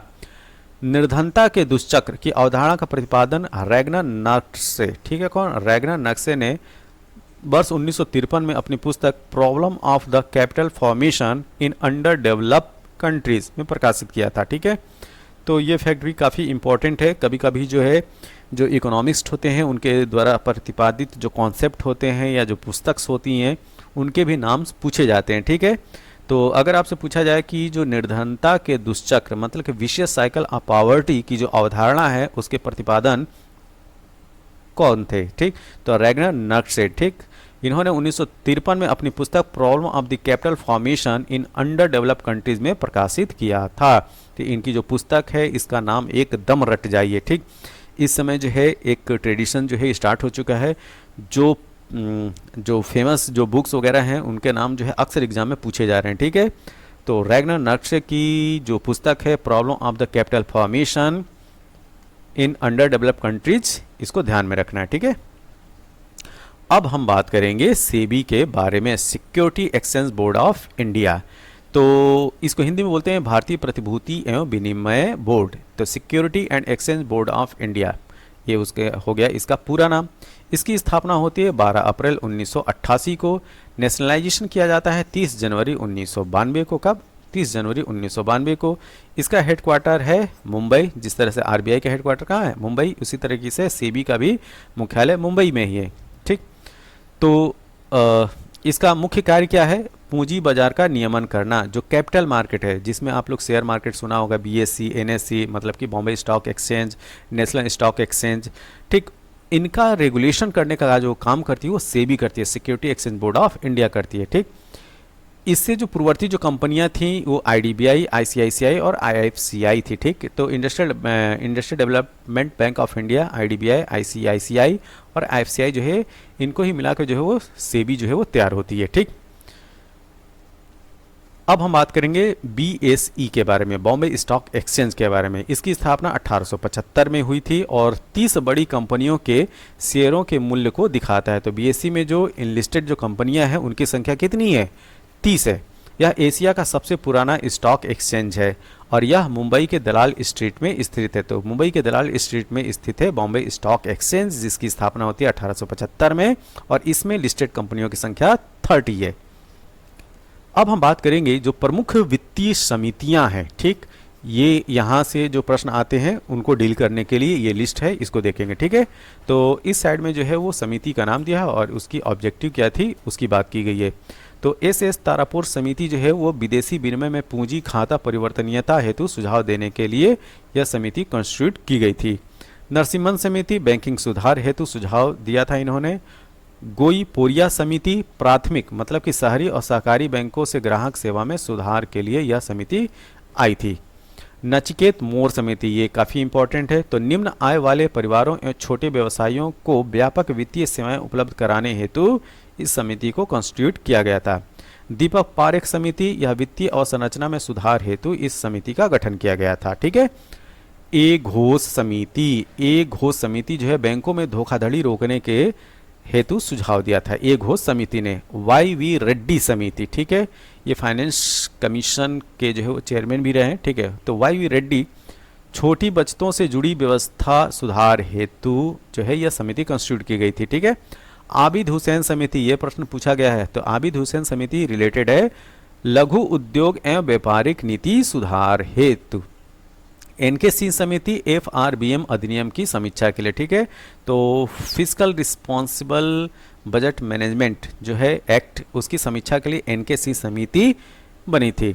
और एक चीज़ याद रखिए, फाइनेंस कमीशन ऑफ इंडिया, ठीक है, तो वित्त आयोग के ये 15वें वित्त आयोग के ये चेयरमैन भी थे। रंगराजन समिति विनिवेश पर सुझाव देने के लिए इस समिति को कॉन्स्टिट्यूट किया गया था। एल के झा समिति अप्रत्यक्ष कर जो इनडायरेक्ट टैक्स है उस पर सुझाव देने के लिए यह समिति बनाई गई थी। वांचू समिति, यह प्रश्न पूछा गया है, वांचू समिति रिलेटेड है डायरेक्ट टैक्स पर सुझाव देने के लिए। तो एल के झा समिति है अप्रत्यक्ष कर पर सुझाव देने के लिए, वांचू समिति है प्रत्यक्ष कर पर मतलब डायरेक्ट टैक्स पर सुझाव देने के लिए, ठीक। केलकर समिति काफ़ी इंपॉर्टेंट है, जो ट्रिपल पी मॉडल का आकलन एवं कारारोपण पर सुझाव हेतु जो है केलकर समिति बनाई गई थी। कीर्ति पारिक समिति की अगर हम बात करें तो पेट्रोल डीजल पर सब्सिडी समाप्त करने के लिए सुझाव दिया था। अब हम बात करेंगे योजनाओं के बारे में। योजनाओं से संबंधित जो है प्रश्न पूछे जाते हैं, और इसमें जब से मोदी गवर्नमेंट स्टार्ट हुई है 2014 से, तब से इतनी स्कीम्स आई हैं, तो मैचिंग जो है वाले जो प्रश्न हैं उनमें जो है स्कीम ही भरी रहती हैं। तो इन स्कीमों को जो है जानना बहुत ज़रूरी है, ठीक है। तो इसमें जो है जो प्रमुख योजनाएं हैं और जो प्रोग्राम हैं उनकी हम बात करेंगे, ठीक है। तो इधर जो है योजना और कार्यक्रम का नाम दिया हुआ है, उनकी जो शुभारंभ तिथि है उनको दिया हुआ है, और इधर जो है उसका ऑब्जेक्टिव क्या है वो बात की गई है, ठीक। तो सामुदायिक विकास कार्यक्रम की अगर हम बात करें तो यह 2 अक्टूबर 1952 को प्रारंभ होता है, और इसका उद्देश्य होता है ग्रामीण लोगों के जीवन में सुधार लाना, ठीक है। तो लोगों जो रूरल एरिया में जो लोग हैं उनके जीवन स्तर को कैसे सुधारा जाए उसके लिए सामुदायिक विकास कार्यक्रम, कम्युनिटी डेवलपमेंट प्रोग्राम, ठीक है, तो इसको बोला जाता है कम्युनिटी डेवलपमेंट प्रोग्राम। तो सीडीपी प्रोग्राम जो है 2 अक्टूबर 1952 को लाया गया था, और इसका उद्देश्य क्या था, ग्रामीण लोगों के जीवन स्तर में सुधार करना। ट्राइसेम, ठीक है, ट्राइसेम ये कई बार पूछा गया है, यह 1979 में इसको स्टार्ट किया जाता है। इसका उद्देश्य होता है ग्रामीण युवाओं को स्वरोजगार हेतु टेक्नोलॉजी और उद्यमिता कौशल प्रशिक्षण प्रदान करना, ठीक है। तो जो इंडस्ट्रियल स्किल की ट्रेनिंग देना, ठीक, और टेक्निकल असिस्टेंट प्रोवाइड करना जो है वो रूरल जो युवा हैं उनके लिए, ठीक, और किसके लिए, स्वरोजगार के लिए। तो ग्रामीण युवाओं को स्वरोजगार हेतु तकनीकी उद्यमिता कौशल प्रशिक्षण प्रदान करना जो है वो ट्राइसेम प्रोग्राम के तहत जो है 1979 में स्टार्ट किया गया था। DWCRA जिसको ड्वाकरा बोला जाता है, development of women and children in rural area, इसका फुल फॉर्म भी याद रखिए, ठीक है। इनके ये जो स्कीम्स हैं कभी कभी इनके जो है संक्षिप्त नाम दे दिए होते हैं और इनका जो है फुल फॉर्म पूछा जाता है, ठीक है, पूर्ण रूप नाम पूछा जाता है।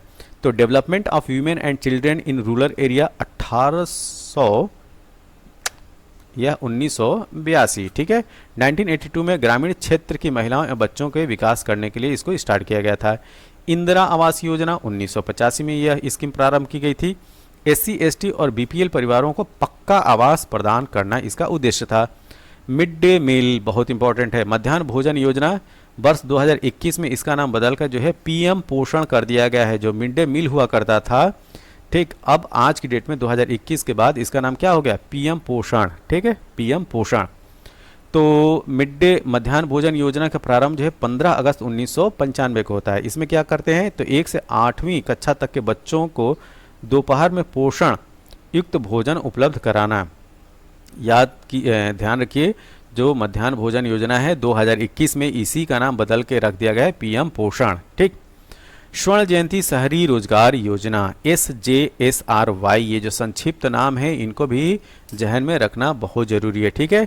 इसकी शुरुआत होती है 1 दिसंबर 1997 को, 1 दिसंबर 1997 को। इसका उद्देश्य होता है शहरी बेरोजगारों एवं अल्प बेरोजगारों को लाभकारी रोजगार प्रदान करना। किसान क्रेडिट कार्ड की अगर हम बात करें तो किसान क्रेडिट कार्ड योजना अगस्त 1998 की है। किसानों को रियायती ब्याज दर पर ऋण उपलब्ध कराना, यह UPPCS MPPSC का जो है वो फेवरेट क्वेश्चन है कि किसान क्रेडिट कार्ड योजना जो है कब प्रारंभ हुई, तो अगस्त 1998 में। किसके लिए, किसानों को रियायती ब्याज दर पर ऋण उपलब्ध कराना। स्वर्ण जयंती ग्राम स्वरोजगार योजना 1 अप्रैल 1999 की है। ग्रामीण क्षेत्र के BPL मतलब कि बिलो पॉवर्टी लाइन परिवारों को स्वरोजगार हेतु मदद प्रदान करना। प्रधानमंत्री ग्राम सड़क योजना की बात करें तो इसकी शुरुआत होती है 2000 में, ग्रामीण मैदानी क्षेत्रों में कम से कम 500 आबादी वाले गांवों तथा पहाड़ी क्षेत्रों में कम से कम 250 आबादी वाले गांवों को 12 महीने सड़क से जोड़ना जो है इस योजना का उद्देश्य था। ठीक है, कब से प्रारंभ की गई? सन 2000 से। क्या नाम था इस योजना का? प्रधानमंत्री ग्राम सड़क योजना। अंत्योदय अन्न योजना की बात करते हैं, यह 25 दिसंबर 2000 को प्रारंभ होती है। ठीक, तो अंत्योदय अन्न योजना का प्रारंभ 25 दिसंबर 2000 से है। यह अति निर्धन परिवारों को हर माह 35 किलोग्राम फूड ग्रेन मतलब खाद्यान्न उपलब्ध कराना है। ठीक है, तो हर महीने 35 किलोग्राम अति निर्धन परिवारों को खाद्यान्न उपलब्ध कराना इस योजना का उद्देश्य था। नाम क्या है? अंत्योदय अन्न योजना, जिसको प्रारंभ 25 दिसंबर 2000 में किया गया। सर्व शिक्षा अभियान, ये अक्सर पूछा जाता है। तो सर्व शिक्षा अभियान की शुरुआत होती है 2001 में। इसमें 6 से लेकर 14 वर्ष तक के सभी बच्चों को निःशुल्क एवं अनिवार्य शिक्षा प्रदान करना इसका उद्देश्य था। भारत निर्माण योजना क्या है? तो इसकी पहले शुरुआत होती है 16 दिसंबर 2005 में। तो भारत निर्माण योजना की शुरुआत होती है 16 दिसंबर 2005 में। इसका उद्देश्य होता है ग्रामीण अवसंरचना का विकास करना, मतलब कि जो रूरल इंफ्रास्ट्रक्चर है उसका डेवलपमेंट करना है, जिसके तहत जो है सिंचाई है, सड़क है, जलापूर्ति है, आवास है, विद्युत और दूरसंचार है। ठीक है, तो ऐसी सुविधाएं जो हैं इनके लिए इंफ्रास्ट्रक्चर डेवलप करना भारत निर्माण योजना के तहत लाया गया था। महात्मा गांधी राष्ट्रीय ग्रामीण रोजगार गारंटी अधिनियम मनरेगा की बात करेंगे। ठीक, 2 फरवरी 2006 में यह इंट्रोड्यूस होता है। कहाँ से? आंध्र प्रदेश के अनंतपुर जिले से इसकी शुरुआत होती है मनरेगा की। ठीक है, कब? 2 फरवरी 2006 को। इसमें अकुशल श्रमिकों को प्रति वर्ष कम से कम 100 दिन का गारंटी युक्त रोजगार उपलब्ध कराना इसका उद्देश्य होता है। आम आदमी बीमा योजना, ये अक्सर एग्जाम में पूछा जाता है, मैचिंग वाले जो प्रश्न होते हैं। इसकी शुरुआत होती है 2 अक्टूबर 2007 को, गांधी जयंती के दिन। इसके तहत असंगठित जो अनऑर्गेनाइज सेक्टर हैं, जो असंगठित क्षेत्र के कामगारों को बीमा कवर प्रदान करना इसका प्रमुख उद्देश्य है। राष्ट्रीय ग्रामीण स्वास्थ्य मिशन क्या है? National rural health mission. इसकी शुरुआत होती है 12 अप्रैल 2005 को। इसकी डेट याद रखिए, 12 अप्रैल 2005 को राष्ट्रीय ग्रामीण स्वास्थ्य mission, national rural health mission की शुरुआत होती है। और इसका उद्देश्य होता है ग्रामीण क्षेत्रों में महिलाओं, बच्चों और गरीबों के लिए गुणवत्तापूर्ण स्वास्थ्य देखभाल की उपलब्धता और पहुंच में सुधार लाना है। ठीक, राष्ट्रीय स्वास्थ्य बीमा योजना 1 अप्रैल 2008 की है। ठीक है, बीपीएल परिवारों को 30,000 रुपये। ठीक है, तो बीपीएल परिवारों को 30,000 रुपये तक का स्वास्थ्य बीमा कवरेज प्रदान करना राष्ट्रीय स्वास्थ्य बीमा योजना के तहत है। प्रधानमंत्री जन धन योजना की बात कर लेते हैं भाई। 28 अगस्त 2014 की यह योजना प्रारंभ की जाती है और इसमें लगभग सभी लोग जानते हैं जो कमजोर वर्गों के हैं वित्तीय समावेशन है तो जीरो बैलेंस पर बैंक खाता खोलना इसके तहत शामिल किया गया था। ठीक है, तो जो वीकर सेक्शन है उनको जो है फाइनेंशियली इंक्लूड किया जाए, इसके लिए जीरो बैलेंस पर जो है बैंकों में खाते खुल रहे थे। और इस योजना का प्रारंभ होता है 28 अगस्त, ये डेट भी याद रखना है, 28 अगस्त 2014 को। मेक इन इंडिया का शुभारंभ होता है 25 सितंबर 2014 को। देश को विनिर्माण हब बनाना इसका उद्देश्य था। ठीक है, तो मैन्युफैक्चरिंग हब बने भारत, उसके लिए मेक इन इंडिया प्रोग्राम जो है स्टार्ट किया गया 25 सितंबर 2014 को। स्वच्छ भारत मिशन की बात कर लेते हैं। 2 अक्टूबर 2014 से इसका जो है शुभारंभ होता है और 2 अक्टूबर 2019 को गांधी जयंती की 150वीं जयंती तक देश को खुले में शौच से मुक्त मतलब कि ODF फ्री बनाना है। ठीक, ओपन डिफेकेशन फ्री बनाना है। कब तक? 2 अक्टूबर 2019, जो कि 150वीं गांधी जी की जयंती थी, यह इसका लक्ष्य था। मिशन इंद्रधनुष के बारे में बात करते हैं तो 25 दिसंबर 2014 का मिशन इंद्रधनुष जो प्रारंभ किया जाता है। इसके तहत 2 वर्ष तक के बच्चों एवं गर्भवती महिलाओं को निःशुल्क टीकाकरण देना जो है इसका उद्देश्य था। बेटी बचाओ बेटी पढ़ाओ योजना 22 जनवरी 2015 को पानीपत हरियाणा से इसकी शुरुआत होती है और इसमें बाल लिंगानुपात जो चाइल्ड सेक्स रेशियो है उसको बढ़ाना है, महिला सशक्तिकरण, लैंगिक असमानता को कम करना इसका प्रमुख उद्देश्य था। सुकन्या समृद्धि योजना के बारे में बात करते हैं। यह भी जो है 22 जनवरी 2015 से प्रारंभ की जाती है। ठीक, जिस दिन बेटी बचाओ बेटी पढ़ाओ योजना प्रारंभ होती है उसी दिन सुकन्या समृद्धि योजना भी प्रारंभ होती है। तो इसमें 10 वर्ष तक की बालिकाओं को बैंक या डाकघर में बचत खाता खोलना, इस खाते में हर साल 1.5 लाख रुपए तक के जमा पर सरकार को उच्च दर से ब्याज देती हैं। ठीक है, तो 1.5 लाख रुपए तक के जमा पर सरकार जो है हाई रेट पे इंटरेस्ट देती है। किसके तहत? सुकन्या समृद्धि योजना के तहत। मृदा स्वास्थ्य कार्ड योजना के बारे में बात करते हैं, जो सॉइल हेल्थ कार्ड था उसके बारे में।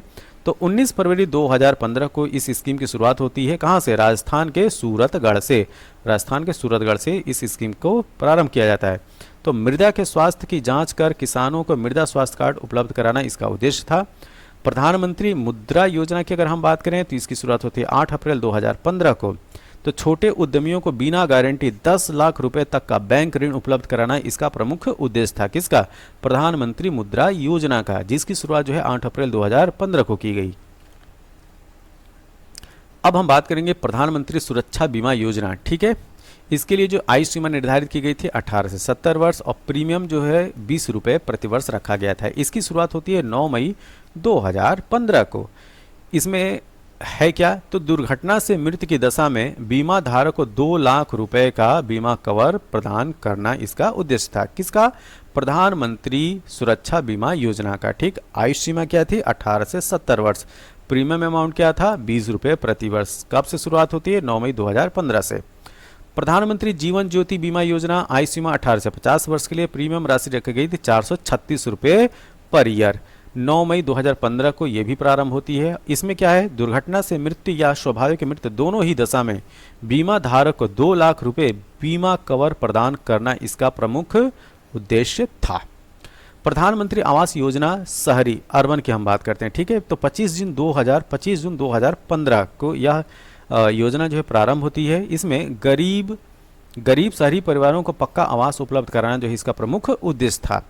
स्मार्ट सिटी योजना की अगर हम बात करें तो इसकी शुरुआत होती है 25 जून 2015 को। देश के 100 शहरों को स्मार्ट शहर के रूप में विकसित करना इसका प्रमुख उद्देश्य था। डिजिटल इंडिया कार्यक्रम की बात करते हैं तो 1 जुलाई 2015 से इसकी शुरुआत होती है। कब? 1 जुलाई 2015 से। तो डिजिटल बुनियादी ढांचे का विकास एवं सार्वभौमिक डिजिटल साक्षरता बढ़ाना जो है इसका प्रमुख उद्देश्य था। अब हम बात करेंगे स्टार्टअप इंडिया योजना के बारे में। ठीक है, तो स्टार्टअप इंडिया योजना 16 जनवरी 2016 से प्रारंभ होती है। देश में नवाचार मतलब कि इनोवेशन और स्टार्टअप को बढ़ावा देने के लिए एक मजबूत पारिस्थितिकी इकोसिस्टम को बनाना जो है स्टार्टअप इंडिया योजना का मुख्य उद्देश्य था। इसकी शुरुआत होती है 16 जनवरी 2016। इस डेट को याद रखना भी काफ़ी आसान है, 16 जनवरी 2016। स्टैंड अप योजना के बारे में बात करते हैं तो स्टैंड अप योजना जो है 5 अप्रैल 2016 को प्रारंभ होती है। SC ST और महिलाओं में इंडस्ट्री मतलब कि उद्यमिता को बढ़ावा देना इसका प्रमुख उद्देश्य होता है। प्रधानमंत्री उज्ज्वला योजना के बारे में बात करते हैं। 1 मई 2016 से यह योजना प्रारंभ होती है और इसका उद्देश्य होता है BPL परिवार की महिलाओं को निःशुल्क गैस कनेक्शन वितरित करना। और 1 मई 2016 में यह उत्तर प्रदेश का जो ईस्टर्न मोस्ट डिस्ट्रिक्ट है बलिया, वहाँ से इस योजना का शुभारंभ होता है। तो ये भी याद रखिएगा, बलिया। प्रधानमंत्री फसल बीमा योजना के बारे में बात करते हैं तो 18 फरवरी 2016 को यह जो है यह योजना स्टार्ट होती है। इसमें किसानों को न्यूनतम प्रीमियम पर फसल बीमा कवर प्रदान करना इसका प्रमुख उद्देश्य होता है। और प्रीमियम दर खरीफ फसलों पर 2%, रबी फसलों पर 1.5% और बागवानी फसलों पर 5% निर्धारित किया गया। किसमें? प्रधानमंत्री फसल बीमा योजना के तहत। कब प्रारंभ होती है? 18 फरवरी 2016 को। प्रधानमंत्री आवास योजना के बारे में बात कर रहे हैं। यहाँ पे प्रधानमंत्री आवास योजना रूरल की बात की जा रही है। तो 20 नवंबर 2016 का यह जो है योजना प्रारंभ होती है। ग्रामीण BPL परिवारों को पक्का आवास उपलब्ध कराना जो है इसका प्रमुख उद्देश्य था। प्रधानमंत्री कृषि सिंचाई योजना 1 जुलाई 2015 को यह योजना प्रारंभ होती है। इसमें माइक्रो इरिगेशन मतलब कि जो सूक्ष्म सिंचाई पद्धति है इसको बढ़ावा देने की बात की गई थी। ठीक है, प्रधानमंत्री कृषि सिंचाई योजना के तहत। प्रधानमंत्री सहज बिजली हर घर योजना जिसको सौभाग्य बोला जाता है, इसकी शुरुआत होती है 25 दिसंबर 2017 को। और UPPCS में यह प्रश्न पूछा गया है कि सौभाग्य स्कीम जो है किससे रिलेटेड है। तो इसमें जो है गरीब परिवारों को निःशुल्क विद्युत कनेक्शन प्रदान करना इसका उद्देश्य था। भारतमाला योजना यह अक्टूबर 2017 में इसको प्रारंभ किया जाता है और इसमें देश में सड़क कनेक्टिविटी को बढ़ावा देना इसका प्रमुख उद्देश्य था। तो देश में जो है रोड कनेक्टिविटी को बढ़ावा देना जो है भारतमाला प्रोजेक्ट का उद्देश्य था, जिसकी शुरुआत अक्टूबर 2017 में की गई। आयुष्मान भारत योजना 23 सितंबर 2018 को यह योजना जो है प्रारंभ की जाती है और देश के 10 करोड़ गरीब परिवारों को हर साल 5 लाख रुपए का निःशुल्क स्वास्थ्य बीमा कवरेज प्रदान करना इसका प्रमुख उद्देश्य होता है। किसका? आयुष्मान भारत योजना का। प्रधानमंत्री किसान सम्मान निधि योजना, यह 24 फरवरी 2019 को इस स्कीम को प्रारंभ किया जाता है, जिसको पीएम किसान जो है शॉर्ट फॉर्म में बोलते हैं। ठीक है, किसानों को हर साल 6,000 रुपये 2,000 रुपये की 3 किस्तों में जो है आर्थिक सहयोग प्रदान करना जो है इसका प्रमुख उद्देश्य था। ठीक है, तो प्रधानमंत्री किसान सम्मान निधि योजना को याद रखिएगा, जिसको शॉर्ट फॉर्म में पीएम किसान योजना भी बोलते हैं। इसकी शुरुआत जो है 24 फरवरी 2019 को की गई। किसानों को हर साल 6,000 रुपये 2,000 रुपये के 3 किस्तों में आर्थिक सहयोग प्रदान करना जो इसका उद्देश्य था। स्वामित्व योजना की बात करते हैं। 24 अप्रैल 2020 को यह योजना प्रारंभ होती है। इसमें गांवों की भूमि का मानचित्रण एवं घरों के मालिकों को अधिकारों का रिकॉर्ड प्रदान करना जो है इसका प्रमुख उद्देश्य था। किसका? स्वामित्व योजना का। ठीक, कब से प्रारंभ होती है? 24 अप्रैल 2020 को। पीएम श्री स्कूल योजना, ये भी काफ़ी चर्चा में रही है योजना। यह 5 सितंबर 2022 को इसको प्रारंभ किया जाता है और देश के 14,500 स्कूलों को मॉडल स्कूल के रूप में विकसित करना इसका प्रमुख उद्देश्य था। तो ये ऑल अबाउट था आपका इंडियन इकोनॉमी से संबंधित, मतलब कि भारतीय अर्थव्यवस्था से संबंधित इंपॉर्टेंट फैक्ट्स, कुछ कॉन्सेप्ट। अगर आप इस वीडियो को देख लिए तो आपको आने वाले जो एग्ज़ाम है, state level public service commission के एग्ज़ाम हो, चाहे एसएससी के एग्ज़ाम हो, चाहे बैंकिंग सेक्टर के एग्ज़ाम हो, उन एग्ज़ाम में आप मैक्सिमम क्वेश्चन जो है आप इस वीडियो की सहायता से कर पाएंगे। ठीक है, तो यह वीडियो आपको कैसा लगा? जैसा भी लगा हो आप अपने सुझाव जो हैं कमेंट बॉक्स में ज़रूर दें। तब तक के लिए थैंक यू, धन्यवाद।